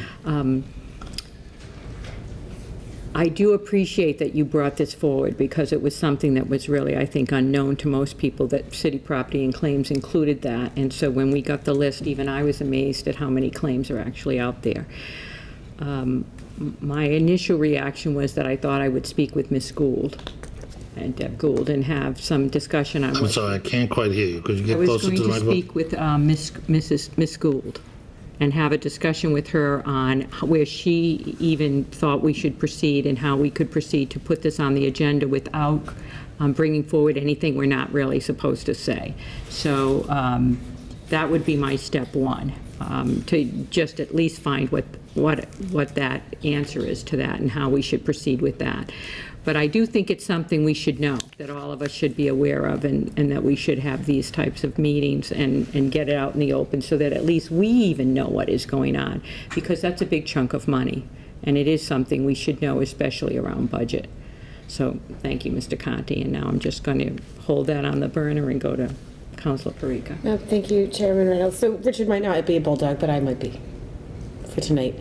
I think that this is an opportunity, because it is in your committee, that you could call for a special meeting, an executive session. You can have a preliminary conversation, of course, but I think that it's completely, by the rules of procedure, you have the ability to convene a meeting. I'm not 100% certain on the complete procedure of that, but I think that's reasonable. When I was reviewing the memo that came through too, I wasn't particularly surprised, but I was intrigued. And I think that that as a council, as the chairperson of this committee, it's within your purview to do that, and it's not, you would have the support of the committee to call it tonight is what you're asking. No, I'm not asking you to call anything for tonight, of course, but I would I'd have preliminary discussion, but you would have our support in saying, okay, well, this is what I'd like to do, and this is what we're going to do. Sure, and I think that's fair enough. I think we're all going in the same direction. And I see heads bobbing yes, so I don't think that we'll have too much opposed to that, so that's great. Thank you. Councilor Cooper. Thank you. You won't have any opposition from me to bring this forward. I'm in agreement, Rick, that it needs to have some additional discussion. I just want to make sure that I understood one of your comments, if you don't mind clarifying, that you were going to propose some cuts to the legal line items, but I just want to make sure that we're not cutting things in the legal. I'll have a hard time supporting cuts to the legal line items if it's things that we know and historically have known we have had to pay. For example, a SPAC landfill thing, we know we have to pay that. We know we use outside counsel. That's not a new finding for us. But sort of what the baseline budget is over and above those things that we know we have legal commitments to and historical data for, I'm with you. I'm with you 100%. I think, this is I think what you did was fired the warning that there'll be some additional scrutiny that perhaps in years past hasn't been there around the legal fees that we pay for representation, but also, and tell me if I'm going down the wrong railroad track, but also for cases that were on the list that was presented to us. Did I hear you right? Madam Chair, if I could respond to that, what I would like in the budget process, my intention was to put the council in a position in that it would know what some of these cases were costing the city taxpayers. So let's take, for example, it's well known and it's public information that the city of Attleboro is embroiled in a dispute on an asphalt plant, and that is in a court, and we are representing the citizens of that neighborhood to try to defend the position of the Zoning Board of Appeals. And so I think the facts of that case are rather public. What I would like to know is what is the cost to the taxpayers in that case, and all the other cases. Right, and I'm with you. What did it cost us to defend our city's assessor's position with La Salette? You see, I would only cut the budget so that the department would have to come to us for more money so that we would, by de facto, know what it's costing to defend ourselves. That was my intent in the budget cuts. And that, I hope, answers your question. It does. Thank you for that clarification. Appreciate that. Councilor Denny. While we're on it, we have all the budget concerns and whatnot, but something, Mr. Conti did bring this to my attention, and I thought, how astute of him. And he made the request formally, and we got the list of cases. That doesn't necessarily, in my opinion, satisfy the directive. So if we have a hypothetical case, John Doe versus the city of Attleboro, that is the complete information that we got. I don't have any understanding of what John Doe versus the city of Attleboro is. So maybe during executive session, and because this was widely circulated, maybe they didn't add a synopsis of what each case was. But I think it would be important for us to know what each of the cases are in more depth than just their official title. Because one thing we could see is maybe we are having legal trouble with this area of the city or with this department. And maybe those departments would need more legal aid, and maybe other departments would need less legal aid. I don't know, because I don't know what the cases are. You know, some are obvious. If it's an asphalt plant, I can guess which one it is. But some of them are less obvious. So I think since you seem to be taking the reins on this, one thing I would like is, in addition to the budgetary information, just a 3-sentence synopsis of each of the cases so that we can more analytically look at what departments might need more assistance legal-wise. And I think that would benefit the city as a whole. So thank you, Chairwoman. Councilor Hall? Yes, and I appreciate you asking for this memo also. I had a discussion with Mr. Mangiarotti about a particular case, and it was more from an analytical standpoint because I wanted to know where in the course of a case it was felt that we had the probability of winning or not winning, and when that decision was made, and when we continue to spend the taxpayers' money given that decision. I won't tell you the answers about it because obviously it's still going. So, but I still have that question about that particular case. What is the probability and is it worth and the risk and so forth? His answer was to me at some point that sometimes it's, you know, even though it's not, we may not win it, it's sometimes good that we have to go and do it anyways. I didn't necessarily agree with that because it's taxpayers' money, okay? So I appreciate it, thank you, and I'm looking forward for that discussion. Yeah, I think it's long overdue, and I also appreciate that Councilor Conti brought this up. He's been on it for almost a year, and then finally, and of course things happen because I did request it at one time myself personally to Mr. Mangiarotti, but a lot had happened, and he got ill, and things happened, and there were other things that came up, and you know, one displaces the other, stuff just happens. So I think you are a bulldog, and I am glad that you are, and that you made it happen, and so I appreciate your tenacity in getting that list. And so I think that we'll start first by trying to get an executive session that we all can attend to, and we'll find out who's going to speak at that and give us some information, but I'll also have the conversation with Deb Gould. And just to make sure I'm not missing anybody in my peripheral vision, is everybody okay over here? Okay, yeah. Okay, any other comments, concerns? All right, then I am going to make a motion to adjourn. Second. Okay, and we will adjourn at 10:03. Thank you so much. Vote. All those in favor? Aye. Thank you. We are adjourned at 10:03. I think, am I the only one left? Yes. All right, I'll make this quick. This is pretty cut and dry. So I'm going to open up the Zoning and Land Use Committee meeting at, what is it? What'd you say, 10:03? I guess it's 10:04 right now. Okay, so 10:03. And it's myself and Mr. Cooper. I'll be your third member. Okay. So I have one motion tonight from the docket of May 2nd, 2017, I entertain a motion to approve the amazed request to accept the donation of 2 parcels of real estate to the city from Mr. and Mrs. Thomas and Margaret Gorman. The parcels are located on Bishop Street, more specifically Assessors Plat number 121, Lot 29, and Lot 30. Second. Thank you. So if I can just cut to the chase, I think the thing is, it's a wetland system. The streams are located within a few feet of the 2 lots, just to their southwest. According to the tax collector's office, the real estate taxes for both are current as of the date of this memorandum, which is what I look for. According to the owner's letter, they believe that the lots possess invaluable environmental features, which is awesome, and qualities that contribute to the area's amphibious habitat and ecosystem. So that's pretty decent land that we're getting here. That's nice. Is there any discussion? Okay, seeing none, I'd like to make a motion to accept the donation. Yep. Aye. Thank you. A couple more things. We do have a couple of public hearings scheduled.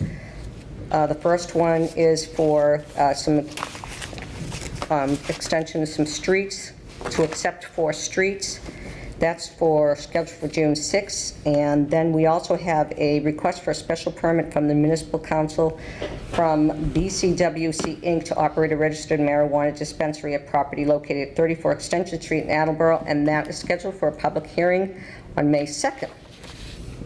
We are still waiting the information on the sign ordinance. I did speak to Lauren just recently. It's a long, complicated ordinance, so it's probably going to take a little bit of time, but they're working real diligently on it. That is all I have. Yes.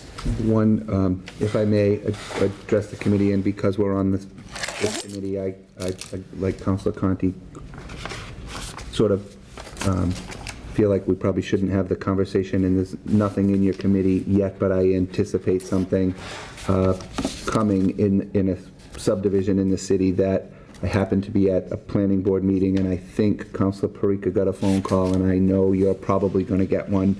And I don't know whether it's 5 or 4. I'm pretty sure it's Ward 5. Pretty sure I'm super involved in it, yeah. Did you get the call too? I've been getting calls for about a month and a half now. Okay, good. So I drove through the subdivision, and I was mortified.